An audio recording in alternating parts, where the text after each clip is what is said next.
बेशुमार बेअंत स्वामी तिरो अंत न किन्ही लही है। कोट पराध हमारे खंडो अनक विधि समझावो। हम अज्ञान अल्प मत थोरी तुम आपन बिरद रखावो। तुमरी शरण तुम्हारी आसा तुम ही सज्जन सुहेले। राखो राखण हार दयाला नानक घर के गोले।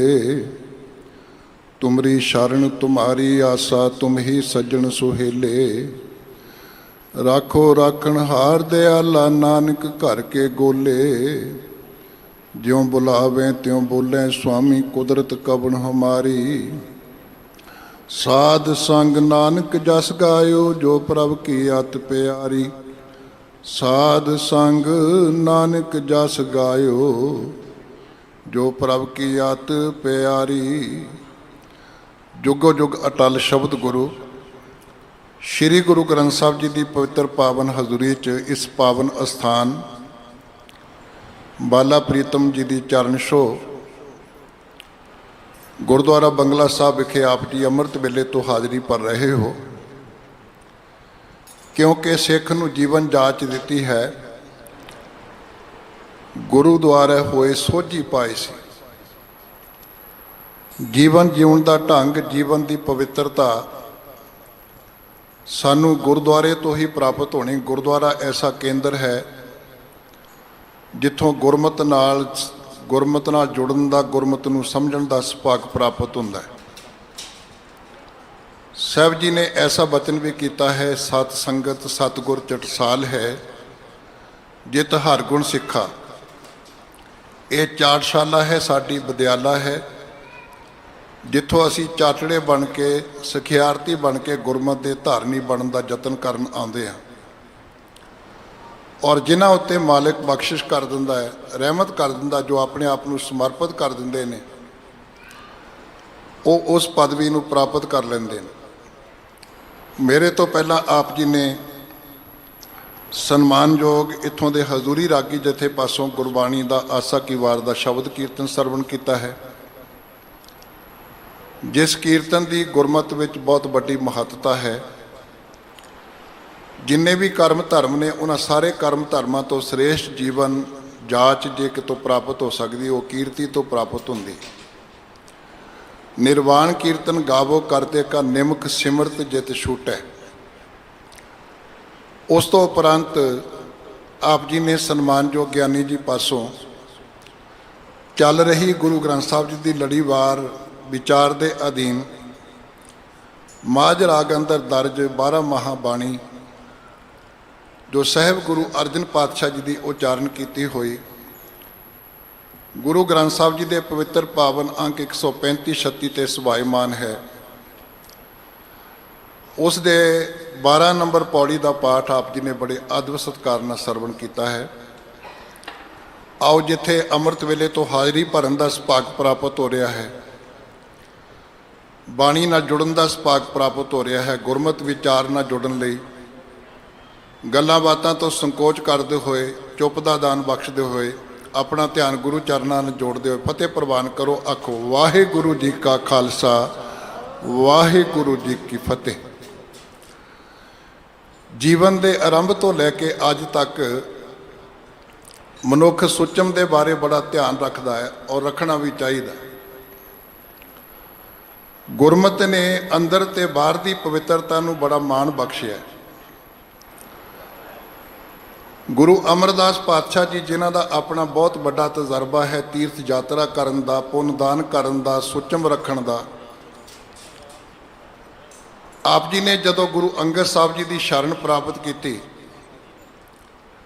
गुरु अंगद साहब जी की शरण में आके एक जीवन जाच सिख ली जिनी चलन जानिया से क्यों करें बिथार चलन सार ना जानी नानक कारज सार। कि जिन्हां ने गुरु की चाल विच गुरु के हुक्म विच तुरना सिख लिया चलना सिख लिया वो बहुते कर्मकांडां का जीवन विच पदार्थां का खलारा नहीं पाउंदे और अपने जीवन संकोच के तुरते ने समझ के तुरते ने।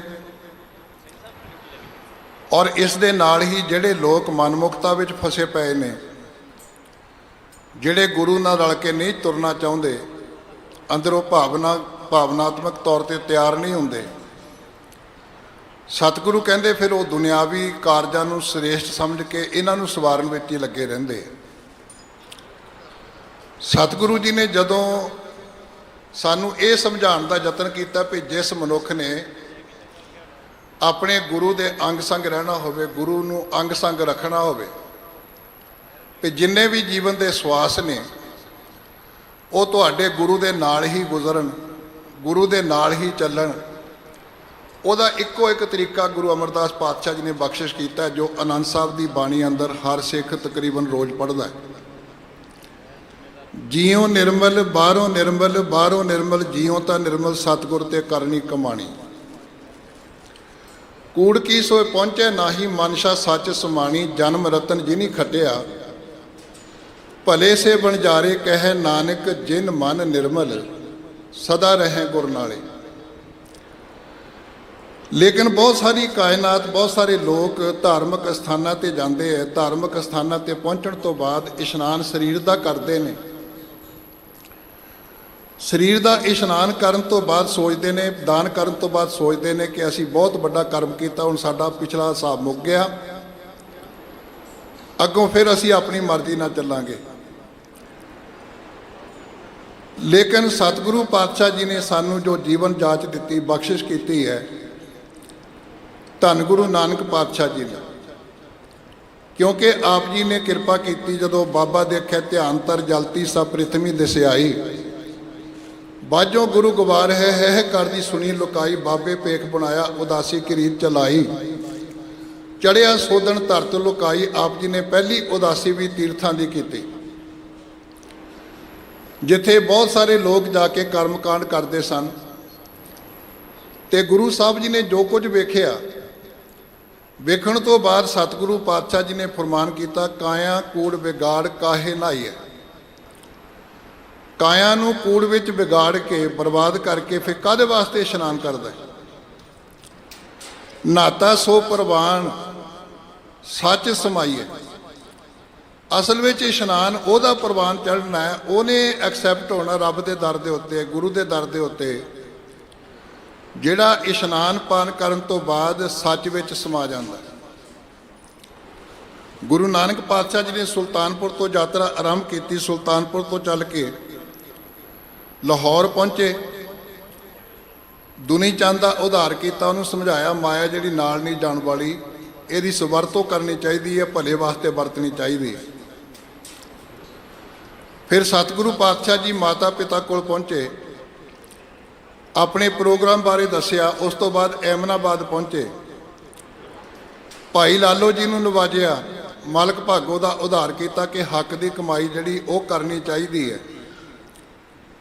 ਹੱਕ ਪਰਾਇਆ ਨਾਨਕਾ ਉਸ ਸੂਰ ਉਸ ਗਾਏ, ਗੁਰ ਪੀਰ ਹਾਮਾ ਤਾਂ ਭਰੇ ਜਾ ਮੁਰਦਾਰ ਨਾ ਖਾਏ। ਕਿਉਂਕਿ ਇਹ ਗੱਲ ਵੀ ਸਾਡੇ ਜੀਵਨ ਦੀ ਪਵਿੱਤਰਤਾ ਨਾਲ ਹੀ ਹੈ। ਜਦੋਂ ਕਿਤੇ ਸਾਡੇ ਵਸਤਰਾਂ ਨੂੰ ਇੱਕ ਤੁਪਕਾ ਵੀ ਕਿਤੇ ਲਹੂ ਦਾ ਲੱਗ ਜਾਏ ਤੇ ਮਨੁੱਖ ਸੋਚਦਾ ਮੇਰਾ ਜਾਮਾ ਪਲੀਤ ਹੋ ਗਿਆ। ਪਰ ਜੇ ਸਵੇਰ ਤੋਂ ਲੈ ਕੇ ਸ਼ਾਮ ਤੱਕ ਦਫ਼ਤਰ ਵਿੱਚ ਬੈਠਾ ਹੇਰਾ ਫੇਰੀ ਕਰਦਾ ਹੈ, ਦੁਕਾਨ ਤੇ ਬੈਠਾ ਹੇਰਾ ਫੇਰੀ ਕਰਦਾ ਹੈ, ਸਤਿਗੁਰੂ ਕਹਿੰਦੇ ਫਿਰ ਹਰ ਮਨੁੱਖ ਮਾਤਰ ਨੂੰ ਆਪਣੇ ਅੰਦਰ ਝਾਤ ਮਾਰਨੀ ਚਾਹੀਦੀ ਹੈ। ਜੇ ਰਤ ਲੱਗਾ ਕੱਪੜਾ ਜਾਮਾ ਹੋਏ ਪਲੀਤ, ਜੋ ਰਤ ਪੀਵੈ ਮਾਨਸਾ ਤਿੰਨ ਕਿਉਂ ਨਿਰਮਲ ਚੇਤ। ਜਿਹੜੇ ਸਵੇਰ ਤੋਂ ਲੈ ਕੇ ਸ਼ਾਮ ਤੱਕ ਲੋਕਾਂ ਦਾ ਲਹੂ ਚੂਸਦੇ ਨੇ, ਹੇਰਾ ਫੇਰੀ ਕਰਦੇ ਨੇ, ਚੀਟਕ ਕਰਦੇ ਨੇ, ਉਹ ਫਿਰ ਆਪਣੇ ਜੀਵਨ ਦੇ ਵਿੱਚ ਕਿਵੇਂ ਸਮਝਦੇ ਨੇ ਕਿ ਅਸੀਂ ਬਹੁਤ ਪਵਿੱਤਰ ਹਾਂ। ਇੱਥੋਂ ਚੱਲ ਕੇ ਸਤਿਗੁਰੂ ਪਾਤਸ਼ਾਹ ਜੀ ਹਰਿਦੁਆਰ ਪਹੁੰਚੇ, ਕਿਉਂਕਿ ਸਾਡੇ ਗੁਆਂਢੀ ਧਰਮ ਹਿੰਦੂ ਧਰਮ ਦੇ ਵਿੱਚ ਜੋ ਵੀਰ ਭੈਣਾਂ ਨੇ, ਜੋ ਉਹਨੂੰ ਮੰਨਣ ਵਾਲੇ ਲੋਕ ਨੇ, ਉਹ ਦੋ ਇਸ਼ਨਾਨ ਬੜੇ ਪਵਿੱਤਰ ਸਮਝਦੇ। ਵਿਸਾਖੀ ਦੇ ਦਿਹਾੜੇ ਦੇ ਉੱਤੇ ਹਰਿਦੁਆਰ ਜਾ ਕੇ ਇਸ਼ਨਾਨ ਕਰਨ ਦੀ ਬੜੀ ਮਹੱਤਤਾ ਮੰਨਦੇ ਨੇ। ਸਾਨੂੰ ਸਤਿਗੁਰੂ ਪਾਤਸ਼ਾਹ ਜੀ ਨੇ ਕਿਰਪਾ ਕੀਤੀ, ਗੁਰੂ ਨਾਨਕ ਸਾਹਿਬ ਜੀ ਨੇ ਪਹਿਲਾਂ ਕਿਰਪਾ ਕੀਤੀ। ਨਾਨਕ ਬੈਸਾਖੀ ਪ੍ਰਭ ਭਾਵੈ ਸੁਰਤ ਸ਼ਬਦ ਮਨ ਮਾਨਾ, ਕਿ ਅਸੀਂ ਵਿਸਾਖੀ ਦੇ ਮਹੀਨੇ ਵਿੱਚ ਪ੍ਰਭੂ ਦੇ ਦਰ ਦੇ ਉੱਤੇ ਭਾ ਸਕਦੇ ਹਾਂ, ਪ੍ਰਵਾਨ ਹੋ ਸਕਦੇ ਹਾਂ, ਜਦੋਂ ਸਾਡੀ ਸੁਰਤ ਗੁਰੂ ਦੇ ਸ਼ਬਦ ਵਿੱਚ ਜੁੜ ਜਾਏ। ਨਾਨਕ ਬੈਸਾਖੀ ਪ੍ਰਭ ਭਾਵੈ ਸੁਰਤ ਸ਼ਬਦ ਮਨ ਮਾਨਾ। ਫਿਰ ਸਤਿਗੁਰੂ ਅਰਜਨ ਪਾਤਸ਼ਾਹ ਜੀ ਨੇ ਇਸੇ ਬਾਣੀ ਜਿਹਦੀ ਅਸੀਂ ਵਿਚਾਰ ਕਰ ਰਹੇ ਹਾਂ ਲੜੀਵਾਰ, ਇਹਦੇ ਅੰਦਰ ਕਿਰਪਾ ਕੀਤੀ, ਵੈਸਾਖ ਸੁਹਾਂਦਾ ਤਿਸ ਲੱਗੈ। ਉਸ ਵਾਸਤੇ ਵੈਸਾਖ ਦਾ ਮਹੀਨਾ ਸੁਹਾਵਣਾ ਹੋ ਜਾਂਦਾ ਹੈ। ਜਿਹਨੇ ਗੁਰੂ ਨੂੰ ਭੇਟ ਲਿਆ, ਜਿਹੜਾ ਗੁਰੂ ਦਾ ਮਿਲਾਪ ਕਰ ਗਿਆ, ਵੈਸਾਖ ਸੁਹਾਵਾ ਤਾਂ ਲੱਗੇ ਜਦ ਸੰਤ ਭੇਟੈ ਹਰ ਸੋਏ। ਭੇਟੈ ਦਾ ਅਰਥ ਹੁੰਦਾ ਮਿਲਣਾ, ਉਹਦੇ ਨਾਲ ਜਾ ਕੇ ਬੈਠਣਾ, ਗੱਲਬਾਤ ਕਰਨੀ, ਉਹ ਤੋਂ ਪਿਆਰ ਲੈਣਾ, ਸ਼ਰਧਾ ਦੇ ਨਾਲ ਆਗਿਆ ਦੀ ਪਾਲਣਾ ਕਰਨੀ। ਵੈਸਾਖ ਸੁਹਾਵਾ ਤਾਂ ਲੱਗੇ ਜਦ ਸੰਤ ਭੇਟੈ ਹਰ ਸੋਏ। ਜਿਵੇਂ ਭਾਈ ਦਇਆ ਸਿੰਘ ਜੀ ਨੇ, ਭਾਈ ਧਰਮ ਸਿੰਘ ਜੀ ਨੇ, ਭਾਈ ਹਿੰਮਤ ਸਿੰਘ ਜੀ ਨੇ, ਭਾਈ ਮੋਹਕਮ ਸਿੰਘ ਜੀ ਨੇ, ਭਾਈ ਸਾਹਿਬ ਸਿੰਘ ਜੀ ਨੇ ਤੇ ਹੋਰ ਲੋਕਾਂ ਨੇ ਆਪਣੇ ਆਪ ਨੂੰ ਸਮਰਪਿਤ ਕਰਕੇ ਸੰਤ ਨੂੰ ਭੇਟਿਆ ਹੈ, ਇਵੇਂ ਹਰ ਕੋਈ ਮਨੁੱਖ ਮਾਤਰ ਸੰਤ ਨੂੰ ਭੇਟ ਕੇ, ਗੁਰੂ ਨੂੰ ਭੇਟ ਕੇ ਆਪਣੇ ਜੀਵਨ ਨੂੰ ਪਵਿੱਤਰ ਕਰ ਸਕਦਾ ਹੈ। ਸਤਿਗੁਰੂ ਪਾਤਸ਼ਾਹ ਜੀ ਨੇ ਵੇਖਿਆ ਦੂਸਰੇ ਨੰਬਰ ਦੇ ਉੱਤੇ ਜਦੋਂ ਸੂਰਜ ਮਕਰ ਰਾਸ਼ੀ ਵਿੱਚ ਪ੍ਰਵੇਸ਼ ਕਰਦਾ ਹੈ, ਮਾਘੀ ਵਾਲੇ ਦਿਨ, ਕਿਉਂਕਿ ਪੁੰਨਿਆ ਹੁੰਦੀ ਉਦੋਂ, ਔਰ ਕਈ ਵਾਰੀ ਉੱਥੇ ਕੁੰਭ ਦਾ ਮੇਲਾ ਵੀ ਹੁੰਦਾ ਹੈ। ਉਸ ਮਕਰ ਪਰਾਗ ਦੇ ਉੱਤੇ ਜਾ ਕੇ ਜਿੱਥੇ ਲੋਕ ਮੰਨਦੇ ਨੇ ਕਿ 3 ਨਦੀਆਂ ਦਾ ਸੰਗਮ ਹੋ ਰਿਹਾ ਹੈ, ਗੰਗਾ, ਜਮਨਾ ਤੇ ਸਰਸਵਤੀ, ਇਲਾਹਾਬਾਦ ਦੇ ਵਿੱਚ, ਉਸ ਤ੍ਰਿਵੈਣੀ ਦੇ ਉੱਤੇ ਜਾ ਕੇ ਇਸ਼ਨਾਨ ਦੀ ਬੜੀ ਮਹੱਤਤਾ ਮੰਨਦੇ ਨੇ। ਤੇ ਗੁਰੂ ਸਾਹਿਬ ਜੀ ਜਦੋਂ ਹਰਿਦੁਆਰ ਪਹੁੰਚੇ, ਸਤਿਗੁਰੂ ਪਾਤਸ਼ਾਹ ਜੀ ਨੇ ਸਾਰਾ ਕੁਝ ਵੇਖਿਆ, ਕਿਵੇਂ ਲੋਕਾਂ ਦਾ ਰਹਿਣ ਸਹਿਣ, ਕਿਵੇਂ ਲੋਕਾਂ ਦੇ ਅੰਦਰ ਭਾਵਨਾ ਹੈ। ਕਿਉਂਕਿ ਬਹੁਤ ਸਾਰੇ ਲੋਕ ਅੱਜ ਵੀ ਸੋਚਦੇ ਨੇ ਮਨ ਕਾਮਨਾ ਤੀਰਥ ਦੇ ਛੁੱਟੈ, ਕਿ ਮੇਰਾ ਸਰੀਰ ਜਿਹੜਾ ਅੰਤ ਵੇਲਾ ਆਵੇ ਉਹ ਤੀਰਥਾਂ ਦੇ ਉੱਤੇ ਆਵੇ। ਪਰ ਸਤਿਗੁਰੂ ਕਹਿੰਦੇ ਧਿਆਨ ਮਾਰ ਕੇ ਵੇਖ, ਗਰਭ ਗੁਮਾਨ ਨਾ ਮਨ ਤੇ ਹੁਟੈ, ਸੋਚ ਕਰੈ ਦਿਨਸ ਅਰ ਰਾਤ, ਮਨ ਕੀ ਮੈਲ ਨਾ ਤਨ ਤੇ ਜਾਤ। ਇਸ ਦੇਹੀ ਕੋ ਵੋ ਸਾਧਨਾ ਕਰੈ, ਮਨ ਤੇ ਕਬੂ ਨਾ ਵਿਖਿਆ ਟਰੈ। ਜਲ ਧੋਵੈ ਬੋ ਦੇ ਅਨੀਤ, ਸ਼ੁੱਧ ਕਹਾ ਹੋਏ ਕਾਚੀ ਭੀਤ। ਮਨ ਹਰ ਕੇ ਨਾਮ ਕੀ ਮਹਿਮਾ ਊਚ, ਨਾਨਕ ਨਾਮ ਉਧਰੇ ਪਤਤ ਬਹੁ ਮੂਚ। ਤੇ ਗੁਰੂ ਅਰਜਨ ਸਾਹਿਬ ਜੀ ਨੇ ਫਿਰ ਸੋਠ ਰਾਗ ਦੇ ਅੰਦਰ ਵੀ ਬਚਨ ਕੀਤੇ, ਮਨ ਕਾਮਨਾ ਤੀਰਥ ਜਾਏ ਵਸਿਓ, ਸਿਰ ਘਰ ਵਤ ਧਰਾਏ, ਮਨ ਕੀ ਮੈਲ ਨਾ ਉਤਰੈ, ਇਹ ਵਿਦ ਜੇ ਲੱਖ ਯਤਨ ਕਰਾਏ। ਔਰ ਵੱਖ-ਵੱਖ ਧਰਮਾਂ ਦੇ ਲੋਕ ਆਪਣੇ ਆਪਣੇ ਅਕੀਦੇ ਦੇ ਨਾਲ ਜਾਂਦੇ ਨੇ। ਸਤਿਗੁਰੂ ਪਾਤਸ਼ਾਹ ਜੀ ਨੇ ਇੱਕ ਬ੍ਰਹਮਚਾਰੀ ਨੂੰ ਵੇਖਿਆ ਜਿਹੜਾ ਬਹੁਤ ਪਵਿੱਤਰਤਾ ਦੇ ਨਾਲ ਸਿਸਟੇਮੈਟਿਕਲੀ ਚੌਂਕਾ ਪਾ ਕੇ ਆਪਣਾ ਲੰਗਰ ਤਿਆਰ ਕਰਦਾ, ਔਰ ਲੰਗਰ ਤਿਆਰ ਕਰਨ ਤੋਂ ਪਹਿਲਾਂ ਲੱਕੜਾਂ ਵੀ ਧੋਦਾ ਹੈ। 2 ਉਹਨੇ ਭੱਠੀਆਂ ਬਣਾਈਆਂ ਹੋਈਆਂ ਤਾਂ ਕਿ ਇੱਕ ਦੇਵਤਿਆਂ ਵਾਸਤੇ, ਇੱਕ ਆਪਣੀ ਤਰਕਾਰੀ ਵਾਸਤੇ, ਜਿਵੇਂ ਉਹਨਾਂ ਦਾ ਸਿਸਟਮ ਹੈ, ਜਿਵੇਂ ਉਹਨਾਂ ਦੀ ਮਰਜ਼ਾਦਾ ਹੈ। ਤੇ ਗੁਰੂ ਨਾਨਕ ਪਾਤਸ਼ਾਹ ਜੀ ਨੇ ਭਾਈ ਮਰਦਾਨਾ ਜੀ ਨੂੰ ਭੇਜਿਆ ਕਿ ਅੱਗ ਲੈ ਕੇ ਆਓ। ਆਪਾਂ ਸਾਖੀ ਇਹ ਬਹੁਤ ਵਾਰੀ ਸੁਣੀ ਹੈ। ਇੱਕ ਬਹਾਨਾ ਸੀ ਉਹਦੇ ਨਾਲ ਗੱਲਬਾਤ ਕਰਨ ਦਾ। ਭਾਈ ਸਾਹਿਬ ਤਾਂ ਹਰ ਵੇਲੇ ਹੁਕਮ ਮੰਨਦੇ ਸਨ, ਉੱਠ ਕੇ ਚੱਲ ਪਏ, ਜਾ ਰਹੇ ਸਨ। ਸੂਰਜ ਦਾ ਪਰਛਾਵਾਂ ਉਧਰੋਂ ਆ ਰਿਹਾ ਸੀ, ਧੁੱਪ ਪੈ ਰਹੀ ਸੀ। ਤੁਰਦਿਆਂ ਤੁਰਦਿਆਂ ਭਾਈ ਸਾਹਿਬ ਜੀ ਦਾ ਪਰਛਾਵਾਂ ਜਿਹੜਾ ਸੀ ਭਾਈ ਮਰਦਾਨਾ ਜੀ ਦਾ, ਉਹਦੇ ਚੌਂਕੇ ਤੇ ਪੈ ਗਿਆ। ਉਹਨੂੰ ਗੁੱਸਾ ਆਇਆ, ਉਹਨੇ ਪੱਠੀ ਵਿੱਚੋਂ ਬਲਦੀ ਹੋਈ ਚੁਆਤੀ ਕੱਢ ਕੇ ਭਾਈ ਮਰਦਾਨਾ ਸਾਹਿਬ ਜੀ ਦੇ ਪਿੱਛੇ ਪਿੱਛੇ ਦੌੜ ਪਿਆ। ਉਹ ਗੁਰੂ ਸਾਹਿਬ ਦੇ ਕੋਲ ਪਹੁੰਚ ਗਏ ਦੋਨੋਂ ਹੀ। ਸਤਿਗੁਰੂ ਪਾਤਸ਼ਾਹ ਜੀ ਮੁਸਕਰਾ ਕੇ ਕਹਿਣ ਲੱਗੇ, ਬ੍ਰਹਮਚਾਰੀ ਜੀ, ਅਸੀਂ ਤੁਹਾਨੂੰ ਤਾਂ ਨਹੀਂ ਬੁਲਾਇਆ, ਤੁਸੀਂ ਬਿਨਾਂ ਸੱਦਣ ਤੋਂ ਹੀ ਆ ਗਏ। ਮੈਂ ਤਾਂ ਸੇਵਕ ਨੂੰ ਕੇਵਲ ਅੱਗ ਲੈਣ ਵਾਸਤੇ ਭੇਜਿਆ ਸੀ। ਅਸੀਂ ਲੰਗਰ ਤਿਆਰ ਕਰਨਾ, ਪ੍ਰਸ਼ਾਦਾ ਤਿਆਰ ਕਰਨਾ ਹੈ, ਭਾਜੀ ਤਿਆਰ ਕਰਨੀ ਹੈ, ਤੁਹਾਨੂੰ ਵੀ ਛਕਾਉਂਦੇ ਤੇ ਆਪ ਵੀ ਛਕਦੇ। ਤੁਸੀਂ ਗੁੱਸੇ ਵਿੱਚ ਆ ਕੇ ਆ ਕਿਉਂ ਕੀਤਾ? ਉਹਨੂੰ ਹੋਰ ਕ੍ਰੋਧ ਆ ਗਿਆ। ਇੱਕ ਤਾਂ ਮੇਰਾ ਚੌਂਕਾ ਭਿੱਟ ਦਿੱਤਾ, ਮੇਰੇ ਮੰਤਰ ਜੰਤਰ ਖਤਮ ਕਰਕੇ ਰੱਖ ਦਿੱਤੇ, ਇੰਨੀ ਮਿਹਨਤ ਦੇ ਉੱਤੇ ਪਾਣੀ ਫੇਰ ਦਿੱਤਾ, ਤੇ ਦੂਸਰਾ ਮੈਨੂੰ ਕਹਿੰਦੇ ਤੂੰ ਬਿਨਾਂ ਬੁਲਾਏ ਤੋਂ ਆ ਗਿਆ, ਮੈਨੂੰ ਬੇਇੱਜ਼ਤ ਕੀਤਾ। ਉਹ ਹੋਰ ਕ੍ਰੋਧ ਵਿੱਚ ਆਇਆ। ਔਰ ਇਹ ਜਿਹੜੇ ਬਚਨ ਨੇ ਕੇਵਲ ਬ੍ਰਹਮਚਾਰੀ ਵਾਸਤੇ ਨਹੀਂ, ਜਿਹੜੇ ਅਸੀਂ ਅੰਮ੍ਰਿਤਸਰ ਸਰੋਵਰ ਵਿੱਚ ਜਾ ਕੇ ਇਸ਼ਨਾਨ ਕਰਨ ਵਾਲੇ ਹਾਂ, ਮਾਘੀ ਦੇ ਮੇਲੇ ਉੱਤੇ ਮੁਕਤਸਰ ਸਾਹਿਬ ਜਾ ਕੇ ਇਸ਼ਨਾਨ ਕਰਨ ਵਾਲੇ ਲੋਕ ਨੇ, ਗੰਗਾ ਦੇ ਕਿਨਾਰੇ ਰਹਿ ਕੇ ਇਸ਼ਨਾਨ ਕਰਨ ਵਾਲੇ ਲੋਕ ਨੇ, ਤ੍ਰਿਵੈਣੀ ਤੇ ਜਾ ਕੇ ਇਸ਼ਨਾਨ ਕਰਨ ਵਾਲੇ ਲੋਕ ਨੇ। ਉਹਨਾਂ ਸਾਰਿਆਂ ਦੀ ਤਸਵੀਰ ਸਤਿਗੁਰੂ ਪਾਤਸ਼ਾਹ ਜੀ ਨੇ ਖਿੱਚੀ ਹੈ ਕਿ ਸਾਨੂੰ ਸਾਰਿਆਂ ਨੂੰ ਆਪਣੇ ਅੰਦਰ ਝਾਤ ਮਾਰਨ ਦੀ ਜ਼ਰੂਰਤ ਹੈ। ਔਰ ਇਹ ਸ਼ਲੋਕ ਆਪ ਜੀ ਨੂੰ ਪਤਾ ਹੋਵੇ ਉਸ ਪੌੜੀ ਦੇ ਨਾਲ ਦਰਜ ਨੇ, ਜਿਹੜੀ ਪੌੜੀ ਅਸੀਂ ਆਮ ਤੌਰ ਦੇ ਉੱਤੇ ਬਹੁਤ ਪਾਪੂਲਰ ਹੈ ਤੇ ਆਨੰਦ ਕਾਰਜ ਦੀ ਆਰੰਭਤਾ ਉੱਤੇ ਪੜ੍ਹਦੇ ਹਾਂ। ਪੌੜੀ ਗੁਰੂ ਰਾਮਦਾਸ ਜੀ ਦੀ ਹੈ।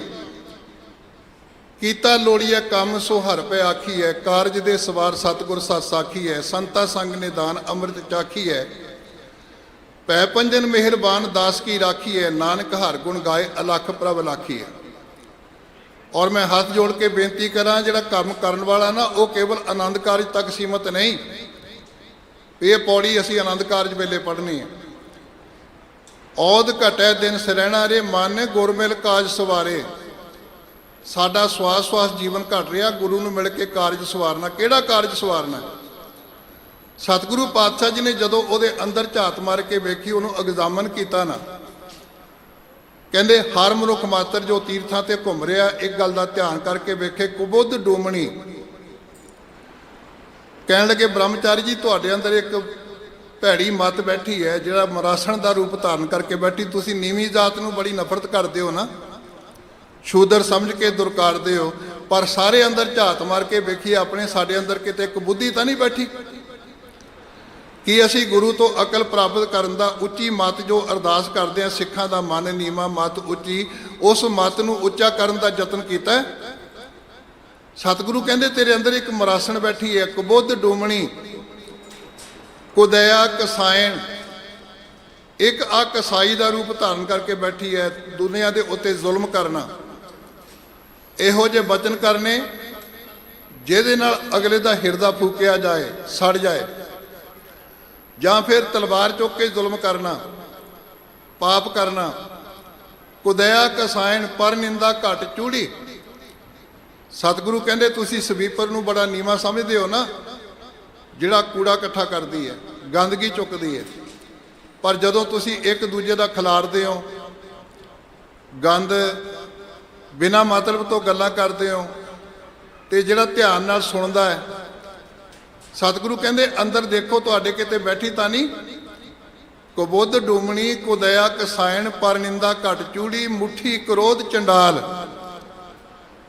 ਜੇ ਗੁੱਸਾ ਆਉਂਦਾ, ਸਤਿਗੁਰੂ ਕਹਿੰਦੇ ਤੁਹਾਡੇ ਅੰਦਰ ਇੱਕ ਹੋਰ ਚੌਥੀ ਜਾਤ ਬੈਠੀ ਹੈ, ਚੰਡਾਲਣ। ਚੰਡਾਲ ਕੀ ਕਰਦਾ? ਦੂਜਿਆਂ ਦੀ ਖੱਲ ਲਾਉਂਦਾ ਹੈ।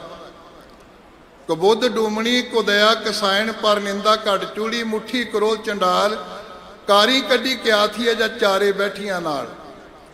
ਸਤਿਗੁਰੂ ਕਹਿੰਦੇ ਲਕੀਰਾਂ ਪਾਉਣ ਦੇ ਨਾਲ ਕੀ ਹੋਣਾ ਤੇਰਾ?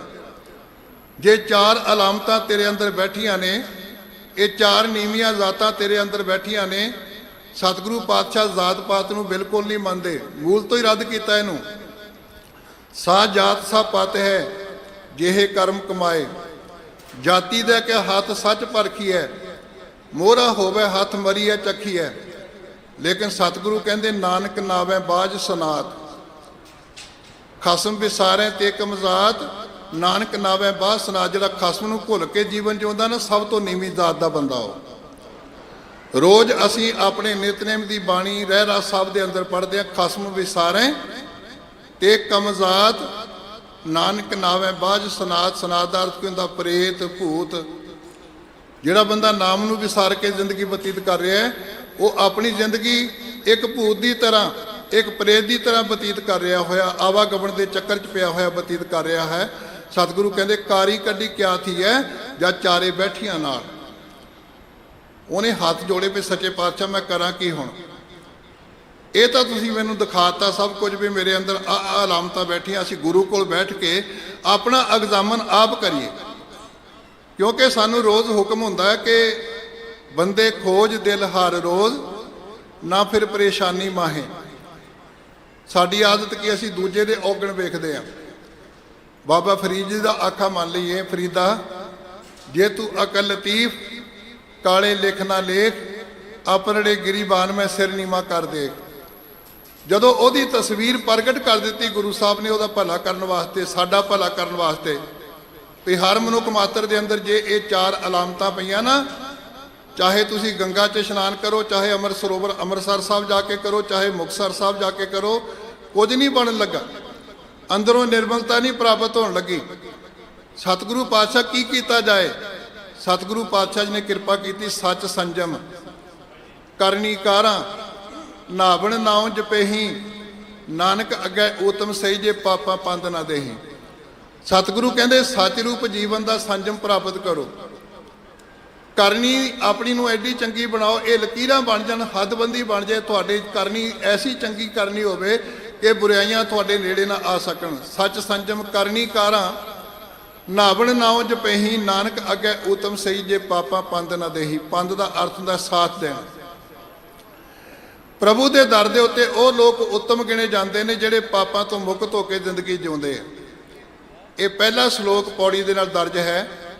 ਮੈਂ ਪੌੜੀ ਫਿਰ ਤੁਹਾਨੂੰ ਯਾਦ ਕਰਵਾ ਦਿਆਂ। ਕੀਤਾ ਲੋੜੀਆ ਕੰਮ ਸੋ ਹਰਿ ਪੈ ਆਖੀਆ, ਉਹਦੇ ਨਾਲ ਇਹ ਦੋ ਸ਼ਲੋਕ ਜੋ ਦਾਸ ਨੇ ਆਪ ਜੀ ਨਾਲ ਸਾਂਝਾ ਕੀਤਾ। ਦੂਸਰਾ ਸ਼ਲੋਕ ਹੈ ਕਿਆ ਹੰਸ ਕਿਆ ਬਗਲਾ ਜਾ ਕੋ ਨਦਰ ਕਰੇ, ਜੋ ਤਿਸ ਭਾਵੇ ਨਾਨਕਾ ਕਾਗੋ ਹੰਸ ਕਰੇ।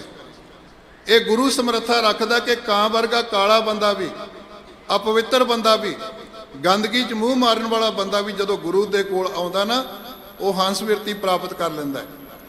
ਪਹਿਲਾ ਸ਼ਲੋਕ ਕਬੁੱਧ ਡੋਮਣੀ ਕੁਦਇਆ ਕਸਾਇਣ ਪਰ ਨਿੰਦਾ ਕੱਟ ਚੂੜੀ ਮੁੱਠੀ ਕਰੋ ਚੰਡਾਲ, ਕਾਰੀ ਕੱਢੀ ਕਿਆਥੀਏ ਜਾਂ ਚਾਰੇ ਬੈਠੀਆਂ ਨਾਲ।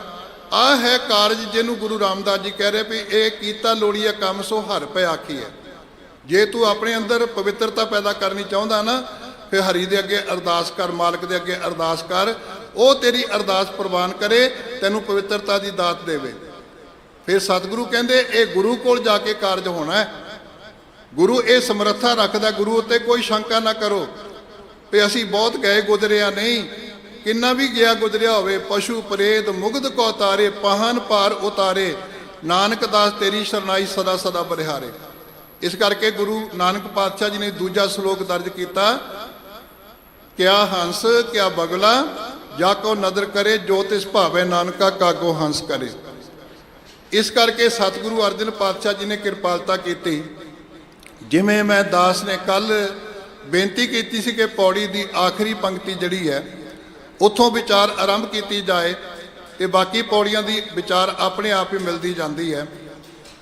ਮਾਗ ਸੁੱਚੇ ਸੇ ਕਾਂਢੀਐ ਜਿਨ ਪੂਰਾ ਗੁਰ ਮਿਹਰਬਾਨ। ਇੱਕ ਲਫ਼ਜ਼ ਹੈ ਕਾਢੀਐ। ਕਾਢੀਏ ਦਾ ਅਰਥ ਹੋਏਗਾ ਜੇ ਕਿਸੇ ਨੂੰ ਧੂ ਕੇ ਕੱਢ ਲਿਆ ਜਾਏ, ਜਿਵੇਂ ਕੋਈ ਬੰਦਾ ਗਾਰ 'ਚ ਫਸਿਆ ਹੋਵੇ, ਟੋਏ 'ਚ ਫਸਿਆ ਹੋਵੇ, ਖੱਡੇ 'ਚ ਫਸਿਆ ਹੋਵੇ, ਉਹਨੂੰ ਕੱਢ ਲੈਣਾ। ਬਾਂਹ ਪਕੜ ਕੱਢ ਲੀਨੇ ਆਪਣੇ ਗਿਰੇ ਅੰਧਕੂਪ ਤੇ ਮਾਇਆ। ਇਹ ਕੱਢਣ ਦੀ ਕਿਰਿਆ। ਜਗ ਮੈਂ ਉੱਤਮ ਕਾਂਡੀਆਂ ਬਿਰਲੇ ਕਈ ਕਹੇ, ਜਦੋਂ ਕਹੇ ਜਾਂਦੇ ਹਨ, ਆਖੇ ਜਾਂਦੇ ਹਨ, ਇਹਨਾਂ ਅਰਥਾਂ ਵਿੱਚ ਇਹ ਲਫ਼ਜ਼ ਆਉਂਦਾ ਹੈ, ਉਦੋਂ ਸਤਿਗੁਰੂ ਪਾਤਸ਼ਾਹ ਜੀ ਨੇ ਬਿੰਦੀ ਨਾਲ ਇਹਨੂੰ ਦਰਜ ਵੀ ਕੀਤਾ। ਤੇ ਉਸਤਾਦ ਲੋਕ, ਵਿਦਵਾਨ ਲੋਕ, ਸਿਆਣੇ ਲੋਕ ਆਖਦੇ ਨੇ ਇਹਨੂੰ ਅੰਤਰ ਪਾ ਕੇ ਮਾਘ ਸੁੱਚੇ ਸੇ ਕਾਂਢੀਐ। ਮਾਘ ਦੇ ਮਹੀਨੇ ਵਿੱਚ ਉਹ ਸੁੱਚੇ ਲੋਕ ਆਖੇ ਜਾਂਦੇ ਹਨ ਜਿਨ ਪੂਰਾ ਗੁਰ ਮਿਹਰਬਾਨ, ਜਿਨ੍ਹਾਂ ਦੇ ਉੱਤੇ ਪੂਰਾ ਗੁਰੂ ਮਿਹਰਬਾਨ ਹੋ ਜਾਂਦਾ, ਜਿਹੜੇ ਗੁਰੂ ਦੇ ਮਿਹਰਬਾਨੀ ਦੇ ਪਾਤਰ ਬਣ ਜਾਂਦੇ ਨੇ। ਜਿਵੇਂ ਗੁਰੂ ਨਾਨਕ ਪਾਤਸ਼ਾਹ ਜੀ ਨੇ ਬਖਸ਼ਿਸ਼ ਕੀਤੀ, ਮਾਘ ਪੁਨੀਤ ਭਈ ਤੀਰਥ ਅੰਤਰ ਜਾਣਿਆ। ਮਾਘ ਦੇ ਮਹੀਨੇ ਵਿੱਚ ਉਹ ਜੀਵ ਇਸਤਰੀ, ਉਹ ਜਗਿਆਸੂ ਪਵਿੱਤਰ ਹੋ ਗਿਆ ਜਿਹਨੇ ਅੰਦਰਲੇ ਤੀਰਥ ਨੂੰ ਸਮਝ ਲਿਆ। ਜਦੋਂ ਅਸੀਂ ਜਪਜੀ ਸਾਹਿਬ ਦਾ ਪਾਠ ਕਰਦੇ ਹਾਂ, ਜਪਜੀ ਸਾਹਿਬ ਦੇ ਅੰਦਰ ਸਤਿਗੁਰੂ ਪਾਤਸ਼ਾਹ ਜੀ ਨੇ ਪਹਿਲੀਆਂ 5 ਪੌੜੀਆਂ ਦੇ ਅੰਦਰ ਹੀ ਸਾਨੂੰ ਇਹ ਗੱਲ ਸਮਝਾ ਦਿੱਤੀ ਕਿ ਤੁਸੀਂ ਆਪਣੀ ਜ਼ਿੰਦਗੀ ਵਿੱਚ 3 ਗੱਲਾਂ ਕਰਨੀਆਂ। ਨੰਬਰ 1 ਦੇ ਉੱਤੇ ਸੁਣਿਆ, ਜੋ ਕੁਝ ਤੁਸੀਂ ਬੈਠਦੇ ਹੋ ਉਹਨੂੰ ਧਿਆਨ ਨਾਲ ਸੁਣੋ, ਇਕਾਗਰ ਚਿੱਤ ਹੋ ਕੇ ਸੁਣੋ। ਇਹ ਨਾ ਹੋਵੇ ਵੀ ਸਾਡਾ ਧਿਆਨ, ਅਸੀਂ ਬੈਠੇ ਇੱਥੇ ਹੋਈਏ, ਸਾਡਾ ਧਿਆਨ ਕਿਤੇ ਬਾਹਰ ਹੋਵੇ। ਗੱਲ ਨੂੰ ਧਿਆਨ ਨਾਲ ਸੁਣਨਾ। ਗੁਰੂ ਕੋਲ ਬੈਠ ਕੇ ਜੋ ਕੀਰਤਨ ਹੋ ਰਿਹਾ, ਕਥਾ ਹੋ ਰਹੀ ਹੈ, ਉਹਨੂੰ ਧਿਆਨਪੂਰਵਕ ਸੁਣਨਾ। ਔਰ ਮੈਂ ਬੇਨਤੀ ਕਰਾਂ, ਤੁਸੀਂ ਸਾਰੇ ਪੜ੍ਹੇ ਲਿਖੇ ਹੋ, ਸਕੂਲਾਂ ਕਾਲਜਾਂ 'ਚ ਪੜ੍ਹੇ ਹੋ, ਡਿਗਰੀਆਂ ਲੈ ਕੇ ਫਿਰਦੇ ਹੋ। ਅਸੀਂ ਆਪਣੀ ਕਲਾਸ ਵਿੱਚ ਬੈਠੇ ਕਦੀ ਵੀ ਦੂਸਰੀ ਹੋਰ ਕਿਸੇ ਕੰਮ ਨੂੰ ਹੱਥ ਨਹੀਂ ਪਾ ਸਕਦੇ ਸੀ। ਜਦੋਂ ਟੀਚਰ ਪੜ੍ਹਾ ਰਿਹਾ ਨਾ, ਕਲਾਸ ਵਰਕ ਕਰ ਰਿਹਾ, ਉਸ ਵੇਲੇ ਕੋਈ ਬੱਚਾ ਹੋਮਵਰਕ ਦੀ ਕਾਪੀ ਖੋਲ੍ਹ ਕੇ ਬੈਠਾ ਹੋਵੇ, ਟੀਚਰ ਆਗਿਆ ਦੇਗਾ ਇਸ ਗੱਲ ਦੀ ਵੀ ਤੂੰ ਆਪਣਾ ਹੋਮਵਰਕ ਕਰੀ ਜਾ ਤੇ ਮੈਂ ਤੈਨੂੰ ਪੜ੍ਹਾਈ ਜਾਂਦਾ? ਨਹੀਂ ਨਾ, ਐਸਾ ਚੱਲ ਸਕਦਾ। ਟੀਚਰ ਪੜ੍ਹਾ ਰਿਹਾ ਤੇ ਕੇਵਲ ਟੀਚਰ ਦੀ ਗੱਲ ਸੁਣਨੀ ਪਏਗੀ। ਮੈਂ ਬੇਨਤੀ ਕਰਾਂ ਤੁਹਾਡੇ ਚਰਨਾਂ ਵਿੱਚ, ਜਦੋਂ ਕਥਾ ਕੀਰਤਨ ਹੋ ਰਿਹਾ ਹੋਵੇ ਨਾ, ਕੇਵਲ ਕਥਾ ਕੀਰਤਨ ਹੈ, ਉਸ ਵੇਲੇ ਆਪਣੇ ਵੱਖਰੇ ਨਿਤਨੇਮ ਦੇ ਗੁਟਕੇ ਲੈ ਕੇ ਬੈਠਣਾ, ਸੁਖਮਨੀ ਸਾਹਿਬ ਦੇ ਗੁਟਕੇ ਖੋਲ੍ਹ ਕੇ ਬੈਠਣਾ। ਜੇ ਸੁਖਮਨੀ ਸਾਹਿਬ ਦਾ ਪਾਠ ਹੋ ਰਿਹਾ ਵੀ ਸਾਰੇ ਰਲ ਕੇ ਕਰੋ, ਜੇ ਨਿਤਨੇਮ ਸਾਹਿਬ ਦਾ ਪਾਠ ਹੋ ਰਿਹਾ ਵੀ ਸਾਰੇ ਰਲ ਕੇ ਕਰੋ। ਫਿਰ ਉੱਥੇ ਕਰ ਲੈਣਾ ਚਾਹੀਦਾ। ਲੇਕਿਨ ਜਦੋਂ ਆਸਾ ਕੀ ਵਾਰ ਦਾ ਕੀਰਤਨ ਚੱਲ ਰਿਹਾ ਹੋਵੇ, ਕਥਾ ਚੱਲ ਰਹੀ ਹੋਵੇ, ਸਾਡੀ ਕਲਾਸ ਲੱਗੀ ਹੋਵੇ, ਗੁਰੂ ਕੀ ਹਜ਼ੂਰੀ ਵਿੱਚ ਲੱਗੀ ਹੋਵੇ, ਤੇ ਅਸੀਂ ਆਪਣਾ ਕੋਈ ਵੱਖਰਾ ਹੋਮਵਰਕ ਕਰਦੇ ਹੋਈਏ ਤੇ ਗੁਰੂ ਨੂੰ ਚੰਗਾ ਲੱਗੇਗਾ? ਇਹ ਸਾਡੀ ਸੁਰਤ ਜੁੜ ਸਕੇਗੀ? ਤੇ ਇੱਕ ਕਲਾਸ ਦੇ ਵਿੱਚ ਇੱਕ ਟੀਚਰ ਹਿੰਦੀ ਪੜ੍ਹਾ ਰਿਹਾ ਹੋਵੇ, ਦੂਜਾ ਕੇ ਪੰਜਾਬੀ ਸ਼ੁਰੂ ਕਰ ਦੇਵੇ, ਕਿਵੇਂ ਦੋ ਕਲਾਸਾਂ ਵਿੱਚ ਦੋ ਗੱਲਾਂ ਚੱਲਣਗੀਆਂ? ਪ੍ਰਭ ਕੀ ਉਸਤਤ ਕਰੋ ਸੰਤ ਮੀਤ, ਸਾਵਧਾਨ ਇਕਾਗਰ ਚੀਤ। ਇਸ ਕਰਕੇ ਇੱਕੋ ਸਮੇਂ ਦੇ ਉੱਤੇ ਇੱਕੋ ਕੰਮ, ਇਸੇ ਕਰਕੇ ਸਾਡੀ ਸਿੱਖ ਰਹਿਤ ਮਰਜ਼ਾਦਾ ਨੇ ਵੀ ਇੱਕੋ ਸਮੇਂ ਦੇ ਉੱਤੇ ਕੀਰਤਨ ਹੋ ਸਕਦਾ ਹੈ, ਜਾਂ ਕਥਾ ਹੋ ਸਕਦੀ ਹੈ, ਜਾਂ ਲੈਕਚਰ ਹੋ ਸਕਦਾ ਹੈ, ਜਾਂ ਪਾਠ ਹੋ ਸਕਦਾ ਹੈ। ਇਹ ਸਾਨੂੰ ਸੰਜਮ ਦਿੱਤਾ ਰਹਿਤ ਮਰਜ਼ਾਦਾ ਨੇ, ਜੀਵਨ ਜਾਚ ਦਿੱਤੀ ਹੈ।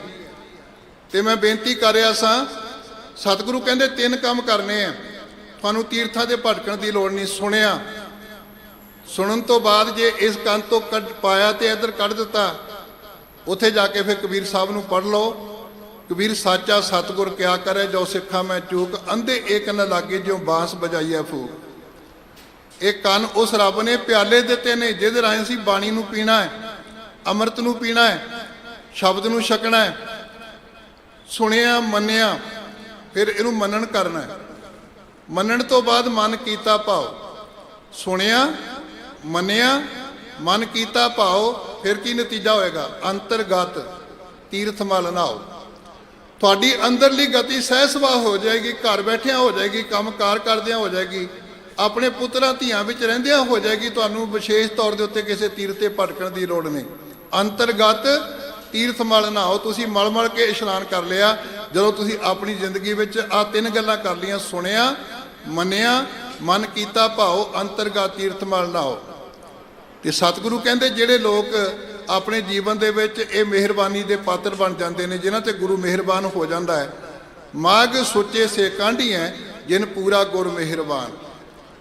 ਜੇ ਇਹ ਮਿਹਰਬਾਨੀ ਦੇ ਪਾਤਰ ਨਹੀਂ ਬਣਦੇ, ਫਿਰ ਗੁਰੂ ਨਾਨਕ ਸਾਹਿਬ ਜੀ ਦੇ ਬਚਨ ਅੱਜ ਵੀ ਸੁਣੇ ਨੇ, ਕੱਲ ਨੂੰ ਵੀ ਸੁਣਨੇ ਨੇ, ਪਹਿਲਾਂ ਵੀ ਸੁਣਦੇ ਆ ਰਹੇ ਹਾਂ। ਸੂਚੇ ਇਹਨਾਂ ਆਖੀਐ ਬਹਿਣ ਜੇ ਪਿੰਡਾ ਧੋਏ, ਸੂਚੇ ਸਈ ਨਾਨਕਾ ਜਿਨ ਮਨ ਵਸਿਆ ਸੋਏ। ਕੋ ਕਬੀਰ ਤੇਈ ਨਰ ਸੂਚੇ, ਸਾਚੀ ਪਰੀ ਵਿਚਾਰਾ। ਨਾਵਣ ਕੋ ਤੀਰਥ ਘਣੇ, ਪੂਜਨ ਕੋ ਬੋ ਦੇਵ, ਮਨ ਬੋਰਾ ਰੇ। ਕੋ ਕਬੀਰ ਛੂਟਨ ਨਹੀਂ, ਮਨ ਬੋਰਾ ਰੇ ਛੂਟਨ ਹਰ ਕੀ ਸੇਵ। ਪੂਜੋ ਰਾਮ ਏਕ ਹੀ ਦੇਵਾ, ਸਾਚਾ ਨਾਵਣ ਗੁਰ ਕੀ ਸੇਵਾ। ਸਾਡੇ ਅੰਦਰ ਜਿਹੜਾ ਇੱਕ ਜੋਤ ਸਰੂਪ ਬੈਠਾ ਨਾ, ਸਾਡੇ ਅੰਦਰ ਜਿਹਦੀ ਜੋਤ ਦਾ ਪ੍ਰਕਾਸ਼ ਹੈ, ਅਸੀਂ ਉਹਦੇ ਨਾਲ ਹੀ ਸਾਂਝ ਬਣਾਉਣੀ ਹੈ। ਪੂਜੋ ਰਾਮ ਏਕ ਹੀ ਦੇਵਾ, ਇੱਕ ਪਰਮਾਤਮਾ। ਲਾਸਟ ਵਿੱਚ ਭਾਈ ਸਾਹਿਬ ਜੀ ਕੀਰਤਨ ਕਰਦੇ ਆ, ਸਾਨੂੰ ਹਦਾਇਤ ਕਰਕੇ ਗਏ, ਜਪੋ ਤਾਂ ਏਕੋ ਨਾਮਾ, ਅਵਰ ਨਿਰਾਫਲ ਕਾਮਾ। ਆਪਣੇ ਜੀਵਨ ਵਿੱਚ ਕੇਵਲ ਤੇ ਕੇਵਲ ਇੱਕੋ ਕੰਮ ਕਰਨਾ ਹੈ, ਨਾਮ ਜਪਣਾ ਹੈ, ਸਿਮਰਨ ਕਰਨਾ ਹੈ, ਬੰਦਗੀ ਕਰਨੀ ਹੈ, ਰੱਬ ਨੂੰ ਚੇਤੇ ਕਰਨਾ। ਜਪੋ ਤਾਂ ਏਕੋ ਨਾਮਾ, ਅਵਰ ਨਿਰਾਫਲ ਕਾਮਾ। ਇਸ ਕਰਕੇ ਪੂਜੋ ਰਾਮ ਏਕ ਹੀ ਦੇਵਾ, ਸਾਚਾ ਨਾਵਣ ਗੁਰ ਕੀ ਸੇਵਾ। ਕਬੀਰ ਸਾਹਿਬ ਜੀ ਦੇ ਸਾਹਮਣੇ ਜਦੋਂ ਮਸਲਾ ਆਇਆ ਵੀ ਲੋਕ ਜਾ ਕੇ ਤੀਰਥਾਂ ਤੇ ਇਸ਼ਨਾਨ ਕਰਦੇ ਹੈ, ਲੋਕਾਂ ਦੇ ਅੰਦਰ ਬੜੀ ਤਾਂਘ ਹੈ, ਤੇ ਕਬੀਰ ਸਾਹਿਬ ਨੇ ਨੇੜੇ ਹੋ ਕੇ ਵੇਖਿਆ। ਪਾਪ ਕਰੇ ਪੰਚਾਂ ਕੇ ਬਸਰੇ, ਤੀਰਥ ਨਹਾਏ ਕਹੇ ਸਭ ਉਤਰੇ। ਬਹੁਰ ਕਮਾਵੇ ਹੋਏ ਨਿਸੰਕ, ਜੰਪੁਰ ਬਾਦ ਖਰੇ ਕਲੰਕ। ਕਿ ਪਾਪ ਕਰੀ ਜਾਂਦੇ ਨੇ, ਜਾ ਕੇ ਇਸ਼ਨਾਨ ਦੀ ਡੁਬਕੀ ਮਾਰੀ ਤੇ ਫਿਰ ਮੁੜ ਕੇ ਘਰ ਨੂੰ ਵਾਪਸ ਆ ਗਏ। ਔਰ ਕਈ ਲੋਕਾਂ ਨੇ ਅਕੀਦਾ ਬਣਾ ਲਿਆ ਕਿ ਆਪਣੀ ਜ਼ਿੰਦਗੀ ਵਿੱਚ ਅਸੀਂ ਗੰਗਾ ਦੇ ਕਿਨਾਰੇ ਜਾ ਕੇ ਘਰ ਬਣਾ ਲੈਣਾ, ਸਾਡਾ ਰੈਜ਼ੀਡੈਂਸ ਉੱਥੇ ਹੋਏਗਾ, ਜ਼ਿੰਦਗੀ ਉੱਥੇ ਬਤੀਤ ਕਰਾਂਗੇ। ਤੇ ਕਬੀਰ ਸਾਹਿਬ ਨੇ ਹਦਾਇਤ ਕੀਤੀ, ਕਹਿੰਦੇ ਗੰਗਾ ਤੀਰ ਜੋ ਘਰ ਕਰੈ, ਪੀਵੈ ਨਿਰਮਲ ਨੀਰ, ਬਿਨ ਹਰ ਭਗਤ ਨਾ ਮੁਕਤ ਹੋਏ, ਇਉਂ ਕਹਿ ਰਵੇਂ ਕਬੀਰ। ਕਹਿੰਦੇ ਜਿੰਨੇ ਮਰਜੀ ਇਸ਼ਨਾਨ ਕਰੋ, ਕੋਈ ਕਿਤੇ ਜਾ ਕੇ ਕਰੇ, ਲੇਕਿਨ ਬਿਨ ਹਰ ਭਗਤ ਨਾ ਮੁਕਤ ਹੋਏ, ਇਉਂ ਕਹਿ ਰਵੇਂ ਕਬੀਰ। ਇਹ ਤੋਂ ਅਗਲਾ ਸ਼ਲੋਕ ਹੈ, ਕਬੀਰ ਮਨ ਨਿਰਮਲ ਭਇਆ, ਜੈਸਾ ਗੰਗਾ ਨੀਰ, ਪਾਛੈ ਲਾਗੋ ਹਰ ਫਿਰੈ, ਕਹਿਤ ਕਬੀਰ ਕਬੀਰ। ਜਿਹੜਾ ਮਨ ਪਹਿਲਾਂ ਮਾਇਆ ਦੇ ਪਿੱਛੇ, ਵਿਕਾਰਾਂ ਦੇ ਪਿੱਛੇ, ਪਦਾਰਥਾਂ ਦੇ ਪਿੱਛੇ ਲੱਗਿਆ ਫਿਰਦਾ ਸੀ ਨਾ, ਹੰਕਾਰ ਦੇ ਪਿੱਛੇ ਲੱਗਿਆ ਫਿਰਦਾ ਸੀ, ਅੱਜ ਉਹ ਹਰੀ ਦੇ ਪਿੱਛੇ ਲੱਗਦਾ ਹੈ। ਉਹ ਕਹਿੰਦਾ ਕਬੀਰਾ ਤੂੰ ਹੀ ਕਬੀਰ ਤੂੰ, ਤੇਰੋ ਨਾਉ ਕਬੀਰ, ਭਾਗ ਵੱਡੇ ਤੇ ਪਾਇਓ ਤੂੰ ਜੋ ਪਹਿਲੇ ਤਜੈ ਸਰੀਰ। ਇਸ ਕਰਕੇ ਆਪਣੀ ਜ਼ਿੰਦਗੀ ਵਿੱਚ ਸਤਿਗੁਰੂ ਕਹਿੰਦੇ ਜੇ ਅਸੀਂ ਗੰਗਾ ਦੇ ਕਿਨਾਰੇ ਜਾ ਕੇ ਘਰ ਬਣਾ ਲਈਏ, ਕੋਈ ਅੰਮ੍ਰਿਤਸਰ ਘਰ ਜਾ ਕੇ ਬਣਾ ਲਵੇ, ਕੋਈ ਮੁਕਤਸਰ ਸਾਹਿਬ ਜਾ ਕੇ ਬਣਾ ਲਵੇ, ਪਰ ਕਹਿੰਦੇ ਜਦੋਂ ਤੱਕ ਬਿਨ ਹਰ ਭਗਤ ਨਾ ਮੁਕਤ ਹੋਏ, ਇਉਂ ਕਹਿ ਰਵੇਂ ਕਬੀਰ। क्योंकि उन्हां दी सांझ है, रब दे नाल गल्लां बातां करदे। तुसीं नामदेव जी नूं पढ़ के देखो, वो कहंदे मैं देखदा लोकां दा तमाशा भी तीर्थ ते जाके इशनान कीता, मैनूं हालत इस तरह की लगी जिवें सप छापियां च वड़ के लकड़ां च वड़ के अपनी पुंज तां उतार दिंदा है, साप पुंज छोड़ै बेख नहीं छड्डै। तीर्थां ते चले गए, अंदरली जहर नूं नहीं धोता, बाहरों तां धो लिया बहुत कुछ, जिवें सप ने कुंज ला दित्ती लेकिन अंदर जहर ना भरिया पिया।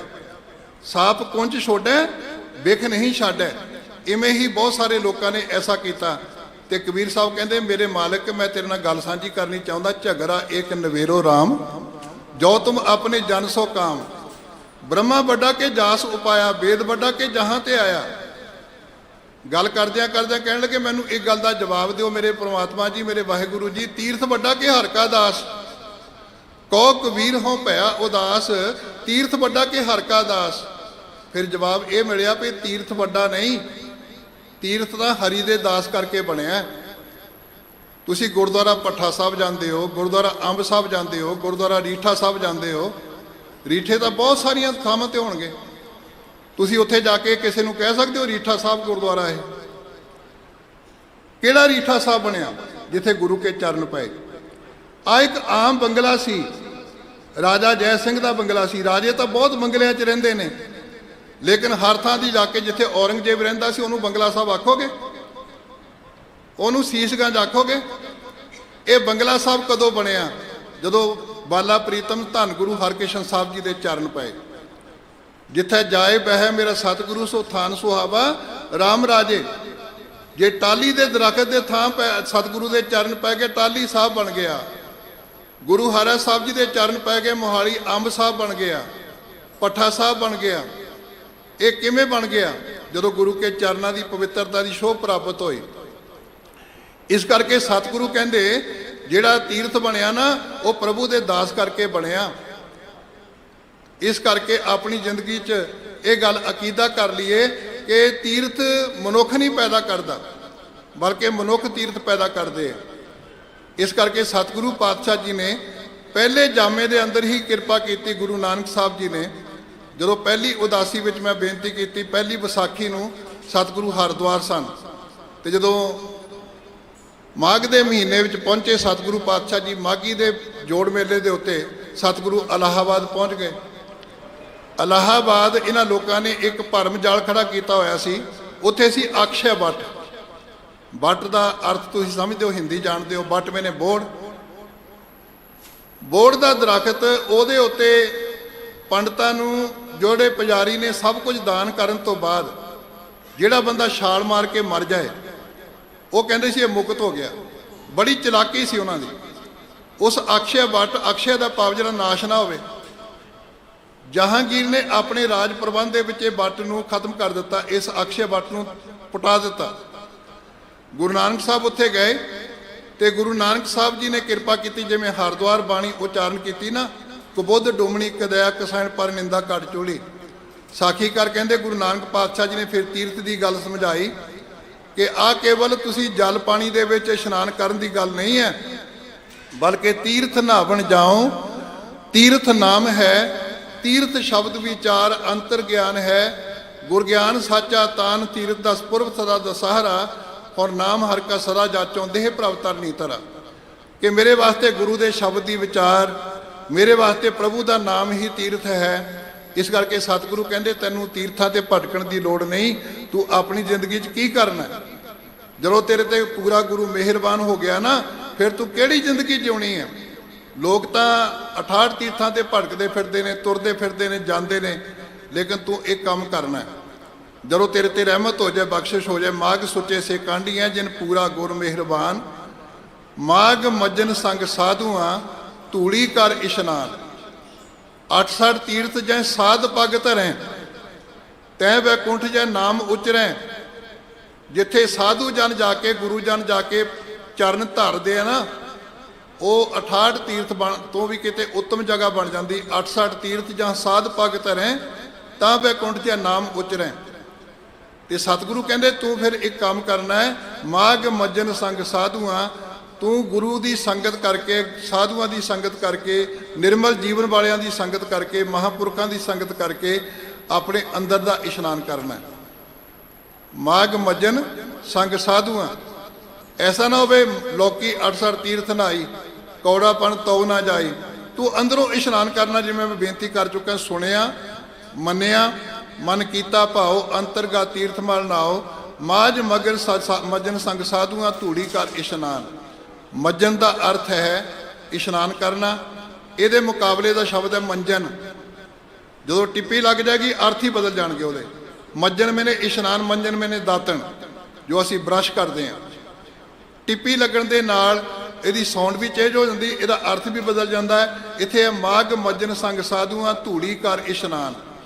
ਤੂੰ ਧੂੜੀ ਵਿੱਚ ਜਾ ਕੇ ਇਸ਼ਨਾਨ ਕਰਨਾ, ਆਪਣੇ ਆਪ ਨੂੰ ਧੂੜ ਬਣਾ ਦੇਣਾ। ਭਾਈ ਗੁਰਦਾਸ ਸਾਹਿਬ ਜੀ ਨੂੰ ਜਦੋਂ ਪੜ੍ਹਦੇ ਹਾਂ, ਭਾਈ ਗੁਰਦਾਸ ਜੀ ਸਾਨੂੰ ਹਦਾਇਤ ਕਰਦੇ ਨੇ, ਮੁਰਦਾ ਹੋਏ ਮੁਰੀਦ ਸੋ ਗੁਰ ਗੋਰ ਸਮਾਵੇ। ਗੁਰੂ ਕੋਲ ਚੱਲਿਆ ਨਾ, ਗੁਰੂ ਕੋਲ, ਗੁਰੂ ਨੂੰ ਕਬਰ ਸਮਝ ਕੇ ਮੁਰਦਾ ਬਣ ਕੇ ਉਹ 'ਚ ਸਮਾ ਜਾ। ਮੁਰਦਾ ਜਦੋਂ ਸਮਾਉਂਦਾ ਨਾ, ਕਬਰ ਉਹਦੀ ਜਾਤ ਨਹੀਂ ਵੇਖਦੀ, ਕਬਰ ਉਹਦੀ ਪੜ੍ਹਾਈ ਨਹੀਂ ਵੇਖਦੀ, ਕਬਰ ਇਸਤਰੀ ਤੇ ਪੁਰਸ਼ ਦਾ ਵਿਤਕਰਾ ਨਹੀਂ ਕਰਦੀ। ਜਿਨ੍ਹਾਂ ਲੋਕਾਂ ਨੂੰ ਸਾਰੀ ਜ਼ਿੰਦਗੀ ਘਰ ਨਹੀਂ ਮਿਲਦਾ ਨਾ, ਰੈਂਟ ਤੇ ਰਹਿੰਦੇ ਹੈ, ਕਿਰਾਇਆਂ ਤੇ ਰਹਿੰਦੇ ਹੈ, ਕਬਰ ਉਹਨੂੰ ਵੀ ਘਰ ਦਿੰਦੀ ਹੈ। ਗੋਰ ਨੇ ਮਾਣੀ ਛੱਡ ਕਰੇ ਨਿਘਰਿਆ ਕਰ ਆਓ, ਸਰ ਪਰ ਮੈਥੇ ਆਪਣਾ ਮਰਨੋਂ ਨਾ ਡਰਿਆਓ। ਫਿਰ ਕਿਤੇ 2 ਸਾਲਾਂ ਬਾਅਦ ਪੁੱਟ ਕੇ ਵੇਖੋ ਕਬਰ ਨੂੰ ਨਾ, ਉਹ ਬੰਦਾ ਲੱਭਣਾ ਹੀ ਨਹੀਂ, ਉਹ ਕਬਰ ਦਾ ਹੀ ਰੂਪ ਹੋ ਜਾਂਦਾ ਹੈ।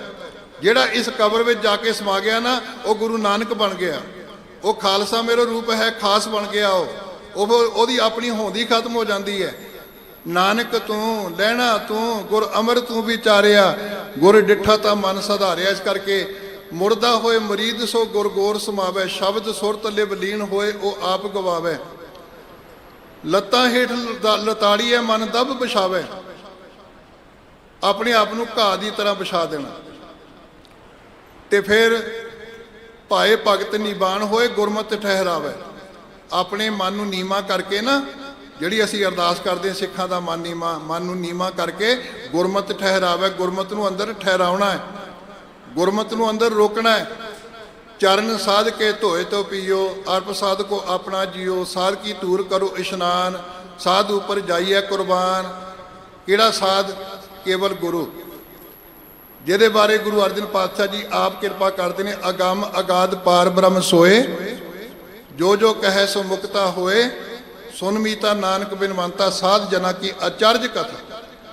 ਸਾਧ ਕੀ ਮਹਿਮਾ ਵੇਦ ਨ ਜਾਣੈ, ਜੇਤਾ ਸੁਨੈ ਤੇਤਾ ਬਖਿਆਨੈ। ਸਾਧ ਕੀ ਉਪਮਾ ਤੇਜ ਗੁਣ ਤੇ ਦੂਰ, ਸਾਧ ਕੀ ਉਪਮਾ ਰਹੀ ਭਰਪੂਰ। ਸਾਧ ਕੀ ਸ਼ੋਭਾ ਕਾ ਨਹੀਂ ਅੰਤ, ਸਾਧ ਕੀ ਸ਼ੋਭਾ ਸਦਾ ਬੇਅੰਤ। ਸਾਧ ਕੀ ਸ਼ੋਭਾ ਊਚ ਤੇ ਉੱਚੀ, ਸਾਧ ਕੀ ਸ਼ੋਭਾ ਮੂਚ ਤੇ ਮੂਚੀ। ਸਾਧ ਕੀ ਸ਼ੋਭਾ ਸਾਧ ਬਨ ਆਈ, ਨਾਨਕ ਸਾਧ ਪ੍ਰਭ ਭੇਦ ਨਾ ਪਾਈ। ਦੇਖੋ ਦੋਗਲੀ ਨੀਤੀ ਨਹੀਂ ਹੋ ਸਕਦੀ ਗੁਰੂ ਅਰਜਨ ਸਾਹਿਬ ਜੀ ਦੀ। ਇੱਥੇ ਤਾਂ ਕਹਿਤਾ ਸਾਧ ਕੀ ਮਹਿਮਾ ਵੇਦ ਨਾ ਜਾਣੈ। ਹੁਣ ਅੱਗੇ ਜਾ ਕੇ ਗੁਰੂ ਅਰਜਨ ਪਾਤਸ਼ਾਹ ਬਚਨ ਕਰਦੇ ਨੇ, ਗੁਰ ਕੀ ਮਹਿਮਾ ਵੇਦ ਨਾ ਜਾਣੈ, ਤੁਛ ਮਾਤ ਸੁਣ ਸੁਣ ਆਖ ਬਖਾਣੈ। ਗੁਰੂ ਅਰਜਨ ਪਾਤਸ਼ਾਹ ਗੁਰੂ ਕਰਕੇ ਹੀ, ਤੇ ਗੁਰੂ ਦੀ ਮਹਿਮਾ ਸਾਧੂ ਦੀ ਮਹਿਮਾ, ਸਾਧ ਤੇ ਗੁਰੂ ਇੱਕ ਹੈ। ਕਹਿਣ ਤੋਂ ਭਾਵ ਸਤਿਗੁਰੂ ਦੀ ਧੂੜੀ ਵਿੱਚ ਜਾ ਕੇ ਇਸ਼ਨਾਨ ਕਰਨ ਦੀ ਹਦਾਇਤ ਕੀਤੀ। ਮਾਘ ਦੇ ਮਹੀਨੇ ਵਿੱਚ ਤੈਨੂੰ ਤੀਰਥਾਂ ਤੇ ਜਾਣ ਦੀ ਲੋੜ ਨਹੀਂ, ਤੂੰ ਨਿਤਾ ਪ੍ਰਤੀ ਇਸ਼ਨਾਨ ਤਾਂ ਕਰਦਾ ਹੀ ਹੈ। ਤੈਨੂੰ ਹਦਾਇਤ ਕੀਤੀ ਹੈ, ਕਰ ਇਸ਼ਨਾਨ ਸਿਮਰ ਪ੍ਰਭ ਆਪਣਾ ਮਨ ਤਨ ਭਏ ਅਰੋਗਾ। ਮਾਘ ਮਜਨ ਸੰਗ ਸਾਧੂਆਂ ਧੂੜੀ ਕਰ ਇਸ਼ਨਾਨ। ਫਿਰ ਹੋਰ ਕੀ ਕਰਨਾ? ਹਰ ਕਾ ਨਾਮ ਧਿਆਏ ਸੁਣ। ਹਰੀ ਦੇ ਨਾਮ ਨੂੰ ਧਿਆਣਾ ਤੈਂ, ਸਿਮਰਨਾ ਹੈ। ਕਦੋਂ ਸਿਮਰਨਾ? ਕਿਤੇ ਪੂਰਨਮਾਸ਼ੀ ਨੂੰ ਜਾ ਕੇ, ਮਸਿਆ ਸੰਗਰਾਂਦ ਨੂੰ ਹੀ ਜਾ ਕੇ, ਜਾਂ ਕੇਵਲ ਗੁਰਪੁਰਬ ਵਾਲੇ ਜਾਗਦੇ ਨੇ ਜਾ ਕੇ? ਨਹੀਂ। ਜੋ ਸਾਸ ਗਿਰਾਸ ਧਿਆਏ ਮੇਰਾ ਹਰ ਹਰ, ਸੋ ਗੁਰਸਿੱਖ ਗੁਰੂ ਮਨ ਭਾਵੇ। ਗੁਰੂ ਨੂੰ ਉਹ ਸਿੱਖ ਚੰਗਾ ਲੱਗਦਾ ਹੈ ਜਿਹੜਾ ਸਾਸ ਗਿਰਾਸ ਰੱਬ ਦਾ ਸਿਮਰਨ ਕਰਨ ਵਾਲਾ ਮਨੁੱਖ ਹੈ। ਸਾਸ ਸਾਸ ਸਿਮਰੋ ਗੋਬਿੰਦ, ਮਨ ਅੰਤਰ ਕੀ ਉਤਰੈ ਚਿੰਦ। ਹਰ ਕਾ ਨਾਮ ਧਿਆਏ ਸੁਣ। ਫਿਰ ਨਾਮ ਨੂੰ ਸੁਣ, ਕਿਉਂਕਿ ਸੁਣਨ ਦੇ ਨਾਲ ਤੇਰੇ ਜੀਵਨ ਦੇ ਵਿੱਚ ਖੇੜਾ ਪ੍ਰਾਪਤ ਹੋਣਾ। 4 ਪੌੜੀਆਂ ਉਚਾਰਨ ਕੀਤੀਆਂ ਸੁਣਨ ਦੀਆਂ, ਤੇ ਹਰ ਪੌੜੀ ਦੇ ਅਖੀਰ ਵਿੱਚ ਨਾਨਕ ਭਗਤਾਂ ਸਦਾ ਵਿਗਾਸ। ਸੁਣਿਐ ਦੁਖ ਪਾਪ ਕਾ ਨਾਸ, ਦੁਖ ਰੋਗ ਸੰਤਾਪ ਉਤਰੇ, ਸੁਣੀ ਸੱਚੀ ਬਾਣੀ। ਕਿਉਂਕਿ ਸਭ ਤੋਂ ਪਹਿਲਾਂ ਸੁਣਨ ਦੀ ਕਿਰਿਆ ਹੋਣੀ ਹੈ। ਸਾਡੇ ਘਰਾਂ 'ਚ ਛੋਟੇ ਛੋਟੇ ਬੱਚੇ ਆ ਨਾ, ਜਦੋਂ 4-5 ਮਹੀਨੇ ਦਾ ਹੋ ਜਾਂਦਾ ਬੱਚਾ, ਬੋਲਦਾ ਨਹੀਂ, ਉਹ ਪਹਿਲਾਂ ਸੁਣਦਾ ਹੈ। ਟੀਚਰ ਪਹਿਲਾਂ ਸੁਣਾਉਂਦਾ ਹੈ, ਉਸ ਤੋਂ ਬਾਅਦ ਜਦੋਂ ਬੱਚੇ ਨੂੰ ਅਸੀਂ ਸੁਣਾਉਂਦੇ ਹਾਂ ਕਹਿ ਮਾਂ ਮੰਮੀ ਪਾਪਾ, ਫਿਰ ਉਹ ਕਹਿੰਦਾ। ਗੁਰੂ ਕੀ ਬਾਣੀ ਨੂੰ ਪਹਿਲਾਂ ਸੁਣਨ ਦਾ ਯਤਨ ਕਰਨਾ ਧਿਆਨ ਦੇ ਨਾਲ, ਗੁਰੂ ਦੇ ਉਪਦੇਸ਼ ਨੂੰ ਸੁਣਨਾ ਹੈ, ਫਿਰ ਉਚਾਰਨ ਕਰਨਾ। ਹਰ ਕਾ ਨਾਮ ਧਿਆਏ ਸੁਣ, ਫਿਰ ਇੱਕ ਕੰਮ ਹੋਰ ਕਰਨਾ, ਸਭਨਾ ਨੂੰ ਕਰ ਦਾਨ। ਸਤਿਗੁਰੂ ਕਹਿੰਦੇ ਮੈਂ ਦੇਖਿਆ ਲੋਕੀ ਜਾ ਕੇ ਤੀਰਥਾਂ ਤੇ ਦਾਨ ਕਰਦੇ, ਗਿਣ ਗਿਣ ਕੇ ਕਰਦੇ ਹੈ, ਲੇਕਿਨ ਤੂੰ ਕਿਹੜਾ ਦਾਨ ਕਰਨਾ ਹੈ? ਜੈਸੇ ਸਤ ਮੰਦਰ ਕੰਚਨ ਕੇ ਉਸਾਰ ਦੀਨੇ, ਤੈਸਾ ਪੁੰਨ ਸੇਕੋ ਇੱਕ ਸ਼ਬਦ ਸਿਖਾਏਗਾ। ਜਿੱਥੇ ਲੋੜਵੰਦਾਂ ਵਾਸਤੇ ਤੂੰ ਮਾਇਆ ਦਾ ਦਾਨ ਵੀ ਕਰਨਾ, ਮਾਇਆ ਭੇਟ ਕਰਨੀ ਹੈ, ਪ੍ਰਸ਼ਾਦਾ ਭੇਟ ਕਰਨਾ ਹੈ, ਲੰਗਰ ਛਕਾਉਣੇ ਹੈ, ਜਲ ਛਕਾਉਣੀਆਂ, ਛਬੀਲਾ ਲਾਣੀ ਹੈ, ਉੱਥੇ ਆਪਣੀ ਜ਼ਿੰਦਗੀ ਵਿੱਚ ਗੁਰੂ ਸ਼ਬਦ ਦੀ ਸਾਂਝ ਵੀ ਕਰਨੀ ਹੈ। ਤੇਰੇ ਤੇ ਜੇ ਕਿਰਪਾ ਹੋ ਗਈ ਨਾ, ਤੇ ਧੰਨ ਗੁਰੂ ਰਾਮਦਾਸ ਪਾਤਸ਼ਾਹ ਜੀ ਤੈਨੂੰ ਹੁਕਮ ਕਰ ਗਏ ਨੇ, ਜਨ ਨਾਨਕ ਧੂੜ ਮੰਗੈ ਤਿਸ ਗੁਰ ਸਿੱਖੀ, ਜੋ ਆਪ ਜਪੈ ਅਵਰਾ ਨਾਮ ਜਪਾਵੇ। ਹਰ ਕਾ ਨਾਮ ਧਿਆਏ ਸੁਣ, ਸਭਨਾ ਨੂੰ ਕਰ ਦਾਨ। ਇਹ ਕੇਵਲ ਆਪਣੇ ਤੱਕ ਸੀਮਤ ਨਹੀਂ ਰੱਖਣਾ ਵੀ ਮੈਨੂੰ ਹੁਣ ਨਾਮ ਮਿਲ ਗਿਆ ਮੈਂ ਆਪਣਾ ਸੰਕੋਚ ਕੇ ਰੱਖ ਲੈਣਾ, ਜਿਵੇਂ ਅੱਜ ਕੱਲ੍ਹ ਦਾ ਦੇਹਧਾਰੀ ਡੰਮ ਕਰਦਾ ਹੈ। ਅਸੀਂ ਤਾਂ ਵੰਡਣਾ ਹੈ, ਕਿਰਤ ਕਰਨੀ, ਨਾਮ ਜਪਣਾ। ਕੀਤੀ ਹੋਈ ਕਿਰਤ ਤੇ ਜਪਿਆ ਹੋਇਆ ਨਾਮ ਦੋਹਾਂ ਨੂੰ ਵੰਡ ਕੇ ਛਕਣਾ। ਨਾਮ ਵੀ ਜਪਿਆ ਤੇ ਕੀਤੀ ਕਿਰਤ, ਦੋਹਾਂ ਨੂੰ ਵੰਡਣਾ ਹੈ। ਆ ਗੁਰੂ ਕਾ ਲੰਗਰ ਸ਼ਬਦ ਵੀ ਵਰਤਾਉਣਾ ਹੈ, ਤਾਂ ਕਿ ਲੋਕਾਂ ਦੇ ਅੰਦਰ ਸਮੱਤ ਪੈਦਾ ਹੋਵੇ, ਚੰਗਾ ਜੀਵਨ ਜਾਚ ਪੈਦਾ ਹੋਵੇ।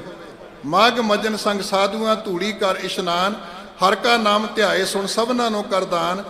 ਫਿਰ ਸਤਿਗੁਰੂ ਜੀ ਹੋਰ ਕੀ ਮੇਰੇ ਤੇ ਕਿਰਪਾ ਹੋਏਗੀ? ਸਤਿਗੁਰੂ ਕਹਿੰਦੇ ਜਨਮ ਕਰਮ ਮਲ ਉਤਰੈ, ਮਨ ਤੇ ਜਾਏ ਗੁਮਾਨ। ਤੇਰੇ ਜਨਮ ਜਨਵੰਤਰਾਂ ਦੀ ਮੈਲ ਧੋਤੀ ਜਾਏਗੀ, ਤੇ ਤੇਰੇ ਅੰਦਰੋਂ ਜਿਹੜਾ ਗੁਮਾਨ ਹੈ ਨਾ, ਹੰਕਾਰ, ਜਿਹਦੇ ਕਰਕੇ ਰੱਬ ਤੋਂ ਤੂੰ ਜੁਦਾ ਹੋ ਜਾਂਦਾ, ਗੁਰੂ ਤੋਂ ਜੁਦਾ ਹੋ ਜਾਂਦਾ, ਆਪਣੇ ਵੱਡਿਆਂ ਤੋਂ ਪਾਸੇ ਹੋ ਜਾਂਦਾ ਹੈ। ਕਿਉਂਕਿ ਹੰਕਾਰ ਦਾ ਅਰਥ ਹੁੰਦਾ ਹੈ ਜੁਦਾ ਹੋ ਜਾਣਾ। ਹੰਕਾਰੀ ਬੰਦਾ ਕਦੀ ਰੱਬ ਦੇ ਬਾਰੇ ਸੋਚ ਵੀ ਨਹੀਂ ਸਕਦਾ। ਔਰ ਸਾਡਾ ਬੋਲਾ ਨਿਹੰਗ ਸਿੰਘ ਜਦੋਂ ਕੋਈ ਕੱਪੜਾ ਪਾੜ ਜਾਏ ਨਾ, ਉਹ ਇਹ ਨਹੀਂ ਆਖਦੇ ਕੱਪੜਾ ਫਟ ਗਿਆ, ਕਹਿੰਦੇ ਕੱਪੜਾ ਹੰਕਾਰ ਗਿਆ, ਚੋਲਾ ਹੰਕਾਰ ਗਿਆ। ਇਹਦਾ ਮਤਲਬ ਹੰਕਾਰਿਆ ਬੰਦਾ ਰੱਬ ਤੋਂ ਪਾਟਿਆ ਹੋਇਆ, ਰੱਬ ਤੋਂ ਜੁਦਾ ਹੋਇਆ। ਹਉਮੈ ਨਾਵੇ ਨਾਲ ਵਿਰੋਧ ਹੈ, ਦੋਏ ਨਾ ਬਸੈ ਇੱਕ ਠਾਏ। ਜਨਮ ਕਰਮ ਮਲ ਉਤਰੈ, ਮਨ ਤੇ ਜਾਏ ਗੁਮਾਨ। ਗੁਮਾਨ ਦਾ ਅਰਥ ਹੰਕਾਰ ਚਲੇ ਜਾਂਦਾ ਹੈ, ਨਾਸ ਹੋ ਜਾਂਦਾ ਹੈ। ਕਾਮ ਕ੍ਰੋਧ ਨਾ ਮੋਹੀਐ, ਬਿਨ ਸੈ ਲੋਭ ਸੁਆਨ। ਮਨੁੱਖ ਫਿਰ ਕਾਮ ਵਾਸ਼ਨਾ ਦੇ ਵਿੱਚ, ਕ੍ਰੋਧ ਦੇ ਵਿੱਚ ਇਹਦਾ ਮਨ ਮੋਹਿਆ ਨਹੀਂ ਜਾਂਦਾ। ਕਾਮ ਕ੍ਰੋਧ ਨਾ ਮੋਹੀਐ, ਬਿਨ ਸੈ ਲੋਭ ਸੁਆਨ। ਜਿਹੜਾ ਸੁਆਨ ਦਾ ਅਰਥ ਕੁੱਤਾ, ਅੰਦਰ ਲਾਲਚੀ ਬਿਰਤੀ ਬੈਠੀ ਹੈ ਨਾ, ਦੂਜੇ ਦਾ ਹੱਕ ਖੋਣਾ। ਕਬੀਰ ਸਾਹਿਬ ਕਹਿੰਦੇ ਕੁੱਤੇ ਦੀ ਆਦਤ ਹੈ ਚੱਕੀ ਚੱਟੇਗਾ ਉਹ। ਤੇਰੀ ਆਦਤ ਹੈ, ਤੇਰਾ ਹੱਕ ਬਣਦਾ ਹੈ। ਤੈਨੂੰ ਰਾਜ ਪ੍ਰਬੰਧ ਤੇ ਵੀ ਬਿਠਾ ਦਿੱਤਾ ਜਾਏ ਨਾ, ਤਾਂ ਵੀ ਤੂੰ ਚੱਕੀ ਚੱਟਣੀ ਹੈ। ਕੁੱਤਾ ਰਾਜ ਬਹਾਲੀ ਹੈ, ਫਿਰ ਚੱਕੀ ਚੱਟੈ। ਲੇਕਿਨ ਚਾਕੀ ਚਾਟੈ ਚੂਨ ਖਾਹੇ, ਚਾਕੀ ਕਾ ਚੀਥਰਾ ਕਹਾਂ ਲੈ ਜਾਏ।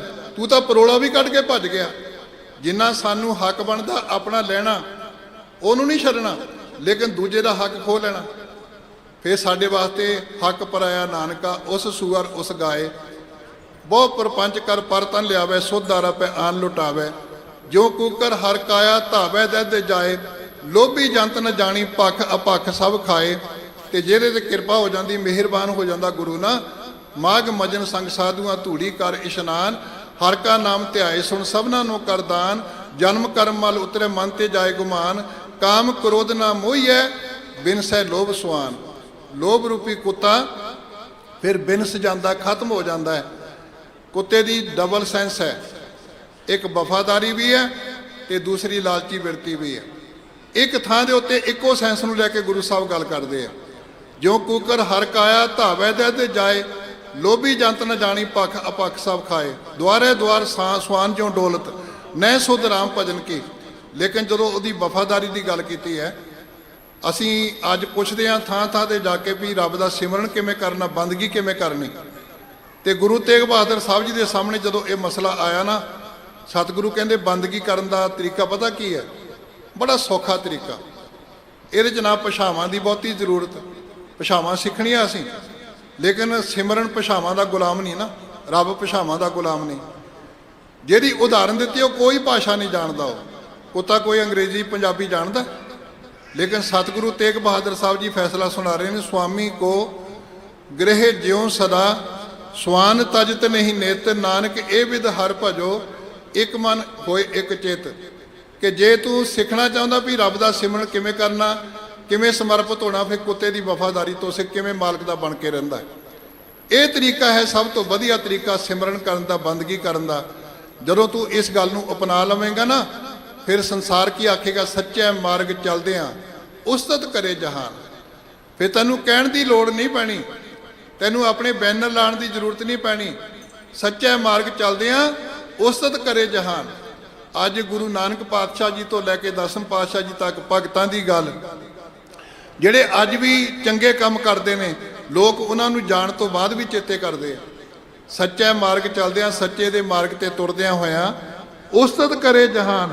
ਪੂਰਾ ਜਹਾਨ, ਪੂਰਾ ਕਾਇਨਾਤ, ਪੂਰੀ ਸ੍ਰਿਸ਼ਟੀ ਉਸਤਤ ਹੀ ਕਰਦੀ ਹੈ, ਕਿਉਂਕਿ ਜੋ ਹਰ ਕਾ ਪਿਆਰਾ ਸੋ ਸਭਨਾ ਕਾ ਪਿਆਰਾ। ਜਿਹੜਾ ਹਰੀ ਦਾ ਪਿਆਰ ਕਰਨ ਵਾਲਾ ਨਾ, ਉਹਦੇ ਵਾਸਤੇ ਸਾਰੀ ਸ੍ਰਿਸ਼ਟੀ ਜਿਹੜੀ ਹੈ। ਅਵਲ ਅੱਲਾ ਨੂਰ ਉਪਾਇਆ ਕੁਦਰਤ ਕੇ ਸਭ ਬੰਦੇ, ਏਕ ਨੂਰ ਤੇ ਸਭ ਜਗ ਉਪਜਿਆ। ਕੌਣ ਭਲੇ ਕੋ ਬੰਦੇ, ਲੋਗਾ ਭਰਮ ਨਾ ਭੁੱਲੋ ਪਾਈ। ਖਾਲਕ ਖਲਕ ਖਲਕ ਮੈਂ ਖਾਲਕ ਪੂਰੇ ਉਸ ਰਬ ਠਾਈ। ਫਿਰ ਉਹਨੂੰ ਸਮਝ ਲੱਗ ਜਾਂਦੀ, 68 ਤੀਰਥ ਸਗਲ ਪੁੰਨ ਜੀ ਦਇਆ ਪ੍ਰਵਾਨ। 68 ਦਾ ਭਾਵ 68 ਤੀਰਥ ਜਿਹੜੇ ਨੇ, ਸਗਲ ਪੁੰਨ 68 ਤੀਰਥਾਂ ਦਾ ਇਸ਼ਨਾਨ। ਸਗਲ ਪੁੰਨ ਮੈਨੇ ਸਾਰੇ ਚੰਗੇ ਕਰਮ, ਜੀ ਦਇਆ ਜੀਵਾਂ ਉੱਤੇ ਦਇਆ ਕਰਨੀ। ਇਹ ਪ੍ਰਵਾਨ ਹੋ ਜਾਂਦਾ ਜਦੋਂ ਬੰਦਾ ਰੱਬ ਦਾ ਸਿਮਰਨ ਕਰਦਾ ਹੈ। ਪੁੰਨ ਦਾਨ ਪੂਜਾ ਪਰਮੇਸ਼ਰ ਹਰ ਕੀਰਤ ਤਤ ਵਿਚਾਰੇ। ਹਰੀ ਦੇ ਕੀਰਤੀ ਦੇ ਤਤ ਨੂੰ ਵਿਚਾਰ ਲੈਣਾ, ਆਪਣੀ ਜ਼ਿੰਦਗੀ 'ਚ ਅਪਣਾ ਲੈਣਾ। ਇਹਦੇ ਵਿੱਚ ਪੁੰਨ ਦਾਨ ਤੇ ਪੂਜਾ ਪਰਮੇਸ਼ਰ ਦੀ ਸਭ ਕੁਝ ਆ ਜਾਂਦਾ ਹੈ। ਹਰ ਕੀਰਤ ਤਤ ਵਿਚਾਰੇ 68 ਤੀਰਥ ਸਗਲ ਪੁੰਨ ਜੀ ਦਇਆ ਪ੍ਰਵਾਨ। ਆਪਣੇ ਜੀਵਨ ਦੇ ਵਿੱਚ ਦਇਆ ਧਾਰਨ ਕਰਨੀ। ਸਤਿਗੁਰੂ ਪਾਤਸ਼ਾਹ ਜੀ ਨੇ ਇਸੇ ਕਰਕੇ ਪੰਡਿਤ ਹਰਦਿਆਲ ਜੀ ਨਾਲ ਗੱਲ ਕੀਤੀ ਸੀ ਨਾ, ਕਿ ਤੁਸੀਂ ਜਨੇਊ ਪਾਇਆ ਹੈ, ਸਾਰੇ ਭਾਰੇ ਨੇ ਤੁਹਾਡੇ ਭਰਾ, ਲੇਕਿਨ ਧਿਆਨ ਕਰਿਓ ਜੇ ਦਇਆ ਨਾ ਹੋਈ ਨਾ ਤੇ ਇਹ ਜਨੇਊ ਕਿਸੇ ਕੰਮ ਨਹੀਂ। ਸਾਡੀ ਕਿਰਪਾਨ ਵੀ ਕਿਸੇ ਕੰਮ ਨਹੀਂ ਜੇ ਸਾਡੇ ਅੰਦਰ ਦਇਆ ਦਾ ਗੁਣ ਨਹੀਂ, ਕੇਵਲ ਇੱਕ ਵਿਖਾਵਾ ਬਣ ਕੇ ਰਹਿ ਜਾਏਗਾ। ਇਸ ਕਰਕੇ ਸਤਿਗੁਰੂ ਨੇ ਜਦੋਂ ਉਹਨੂੰ ਹਦਾਇਤ ਕੀਤੀ, ਦਇਆ ਕਪਾ ਸੰਤੋਖ ਸੂਤ ਜਤ ਗੰਢੀ ਸਤ ਵਟ। ਇਹ ਜਨੇਊ ਜੀ ਕਾ ਹੈ ਹੀ ਤਾਂ ਪਾਂਡੇ ਘਤ, ਨਾ ਇਹ ਟੁੱਟੇ ਨਾ ਮਰ ਲੱਗੇ, ਨਾ ਇਹ ਜਲ ਨਾ ਜਾਏ। ਧਨ ਸੋ ਮਾਨਸ ਨਾਨਕਾ ਜੋ ਗੱਲ ਚੱਲੇ ਪਾਏ। ਜਦੋਂ 10ਵੇਂ ਪਾਤਸ਼ਾਹ ਜੀ ਨੇ ਆਖਰੀ ਸਟੈਪ ਲਿਆ, ਪੰਥ ਨੂੰ ਸੰਪੂਰਨ ਕੀਤਾ, 5 ਪਿਆਰਿਆਂ ਦੀ ਚੋਣ ਕੀਤੀ, ਫਿਰ ਸਭ ਤੋਂ ਪਹਿਲਾਂ ਦਇਆ ਰਾਮ ਨੂੰ ਚੁਣਿਆ। ਕਿਉਂਕਿ ਧਰਮ ਨੂੰ ਕਾਇਮ ਰੱਖਣ ਵਾਸਤੇ ਦਇਆ ਹੀ ਸਦੀਵੀ ਕੰਮ ਕਰਦੀ ਹੈ। ਜਦੋਂ ਦੂਜਿਆਂ ਦੇ ਉੱਤੇ ਤੁਸੀਂ ਮਿਹਰਬਾਨ ਹੁੰਦੇ ਹੋ, ਦੂਜਿਆਂ ਤੇ ਤਰਸ ਕਰਦੇ ਹੋ, ਇਸ ਕਰਕੇ ਇਹ ਸਾਰਾ ਕੁਝ ਪ੍ਰਵਾਨ ਹੋ ਜਾਂਦਾ ਹੈ ਜਦੋਂ ਅਸੀਂ ਰੱਬ ਦਾ ਸਿਮਰਨ ਕਰਦੇ ਹਾਂ। ਇਹ ਹੁਣ ਦਾਤ ਕਿਵੇਂ ਮਿਲਦੀ ਹੈ? ਜਿਹਨੂੰ ਮਿਲ ਜਾਂਦੀ ਉਹ ਕੀ ਬਣ ਜਾਂਦਾ ਹੈ? ਸਤਿਗੁਰੂ ਕਹਿੰਦੇ, ਜਿਸ ਨੂੰ ਦੇਵੈ ਦਇਆ ਕਰ ਸੋਈ ਪੁਰਖ ਸੁਜਾਨ। ਜਿਹਨੂੰ ਦਇਆ ਕਰਕੇ ਦੇ ਦਿੰਦਾ ਹੈ, ਸੁਜਾਨ ਦਾ ਅਰਥ 22% ਜਿਹਨੂੰ ਆਪਾਂ ਕਹਿੰਦੇ ਸਿਆਣਾ ਮਨੁੱਖ। ਜਿਸ ਨੂੰ ਦੇਵੈ ਦਇਆ ਕਰ ਸੋਈ ਪੁਰਖ ਸੁਜਾਨ, ਉਹ ਸੁਜਾਨ ਪੁਰਖ ਬਣ ਜਾਂਦਾ ਹੈ। ਉਹਦੇ ਅੰਦਰ ਆਪਣੇ ਐਸੀ ਦ੍ਰਿਸ਼ਟੀ ਪੈਦਾ ਹੋ ਜਾਂਦੀ ਹੈ, ਬਿਸਰ ਗਈ ਸਭ ਤਾਤ ਭਰਾਈ, ਜਬ ਤੇ ਸਾਧ ਸੰਗਤ ਮੋਹਿ ਪਾਈ। ਨਾ ਕੋ ਬੈਰੀ ਨਹੀਂ ਬਿਗਾਨਾ, ਸਗਲ ਸੰਗ ਹਮ ਕੋ ਬਣਾਈ। ਜਿਨ ਮਿਲਿਆ ਪ੍ਰਭ ਆਪਣਾ, ਨਾਨਕ ਤਿਨ ਕੁਰਬਾਨ। ਸਤਿਗੁਰੂ ਅਰਜਨ ਪਾਤਸ਼ਾਹ ਜੀ ਫਰਮਾਨ ਕਰਦੇ ਨੇ, ਜਿਨ੍ਹਾਂ ਨੂੰ ਆਪਣਾ ਪ੍ਰਭੂ ਪ੍ਰਾਪਤ ਹੋ ਗਿਆ ਹੈ, ਉਹਦੇ ਨਾਲ ਸਾਂਝ ਬਣ ਗਈ ਹੈ, ਮੈਂ ਕੇਵਲ ਇੱਕੋ ਕੰਮ ਕਰ ਸਕਦਾ ਹਾਂ, ਤਿਨਾਂ ਤੋਂ ਕੁਰਬਾਨ ਜਾ ਸਕਦਾ ਹਾਂ। ਕਿਉਂਕਿ ਮਾਘ ਸੁੱਚੇ ਸੇ ਕਾਂਢੀ ਹੈ, ਜਿਨ ਪੂਰਾ ਗੁਰ ਮਿਹਰਬਾਨ। ਮਾਘ ਦੇ ਮਹੀਨੇ ਵਿੱਚ ਉਹੀ ਲੋਕ ਪਵਿੱਤਰ ਮੰਨੇ ਜਾਂਦੇ ਹਨ, ਸੁੱਚੇ ਮੰਨੇ ਜਾਂਦੇ ਹਨ, ਕਹੇ ਜਾਂਦੇ ਹਨ, ਜਿਨ੍ਹਾਂ ਉੱਤੇ ਪੂਰਾ ਗੁਰੂ ਮਿਹਰਬਾਨ ਹੋ ਜਾਂਦਾ ਹੈ ਤੇ ਆਪਣੇ ਵਰਗਾ ਬਣਾ ਲੈਂਦਾ, ਆਪਣੇ ਚਰਨਾਂ ਦੀ ਪ੍ਰੀਤ ਪਿਆਰ ਬਖਸ਼ਿਸ਼ ਕਰਦਾ ਹੈ। ਸਤਿਗੁਰੂ ਕਿਰਪਾ ਕਰੇ ਅਸੀਂ ਆਪਣੀ ਜ਼ਿੰਦਗੀ ਵਿੱਚ ਆਪਣੇ ਆਪ ਨੂੰ ਸਮਰਪਿਤ ਕਰ ਸਕੀਏ, ਉਹਦੇ ਅੱਗੇ ਅਰਦਾਸ ਕਰ ਸਕੀਏ, ਗੁਰਸਿੱਖ ਮੀਤ ਚਲੋ ਗੁਰ ਚਾਲੀ, ਜੋ ਗੁਰ ਕਹੇ ਸੋਈ ਭਲ ਮਾਨੋ, ਹਰ ਹਰ ਕਥਾ ਨਿਰਾਲੀ। ਤੇ ਆਪਣੇ ਆਪ ਨੂੰ ਸਮਰਪਿਤ ਕਰਨਾ ਪਏਗਾ। ਹਮ ਅੰਧਲੇ ਅੰਧ ਬਿਖੈ ਬਿਖਰਾਤੇ, ਕਿਉਂ ਚਾਲੇ ਗੁਰ ਚਾਲੀ। ਸਤਿਗੁਰ ਦਇਆ ਕਰੇ ਸੁਖ ਦਾਤਾ, ਹਮ ਲਾਵੇ ਆਪਨ ਪਾਲੀ। ਗੁਰਸਿੱਖ ਮੀਤ ਚਲੋ ਗੁਰ ਚਾਲੀ, ਜੋ ਗੁਰ ਕਹੈ ਸੋਈ ਭਲ ਮਾਨੋ, ਹਰ ਹਰ ਕਥਾ ਨਿਰਾਲੀ। 2 ਦਿਨ ਦੀ ਹਾਜ਼ਰੀ ਸੀ। ਆਪ ਸੰਗਤਾਂ ਦੇ ਆਸ਼ੀਰਵਾਦ ਦੇ ਨਾਲ, ਗੁਰੂ ਸਾਹਿਬ ਦੀ ਬਖਸ਼ਿਸ਼ ਦੇ ਨਾਲ ਇਹ ਕਾਰਜ ਨਿਭਾਇਆ ਹੈ। ਮੇਰੇ ਕੋਲੋਂ ਸੇਵਾ ਕਰਦਿਆਂ ਹੋਈਆਂ ਬੇਅੰਤ ਭੁੱਲਾਂ ਦੀ ਖਿਮਾ ਕਰਨੀ, ਸਤਿਗੁਰੂ ਦੇ ਪਾਵਨ ਚਰਨਾਂ 'ਚ ਅਰਦਾਸ ਕਰ ਦੇਣੀ। ਜਿੰਨਾ ਵੀ ਬਾਕੀ ਜੀਵਨ ਗੁਰੂ ਨੂੰ ਸਮਰਪਿਤ ਹੋ ਕੇ ਲੇਖੇ ਲੱਗ ਸਕੇ। ਦਾਸ ਪ੍ਰਬੰਧਕ ਕਮੇਟੀ ਦਾ, ਧੰਨ ਗੁਰੂ ਗ੍ਰੰਥ ਸਾਹਿਬ ਜੀ ਦਾ, ਇੱਥੋਂ ਦੇ ਸਟਾਫ ਦਾ, ਸਾਰੀਆਂ ਸੰਗਤਾਂ ਦਾ ਤਹਿ ਦਿਲ ਤੋਂ ਧੰਨਵਾਦੀ ਹੈ, ਜਿਨ੍ਹਾਂ ਨੇ ਸਮਾਂ ਦੇ ਕੇ ਨਿਵਾਜਿਆ ਤੇ ਗੁਰੂ ਸੰਗਤਾਂ ਦੇ ਦਰਸ਼ਨ ਕਰਨ ਦਾ ਸੁਭਾਗ ਪ੍ਰਾਪਤ ਹੋਇਆ। ਬਖਸ਼ੋ ਆਸ਼ੀਰਵਾਦ। ਆਖੋ ਜੀ ਵਾਹਿਗੁਰੂ ਜੀ ਕਾ ਖਾਲਸਾ, ਵਾਹਿਗੁਰੂ ਜੀ ਕੀ ਫਤਿਹ। ਵਾਹਿਗੁਰੂ ਸਾਹਿਬ ਜੀ।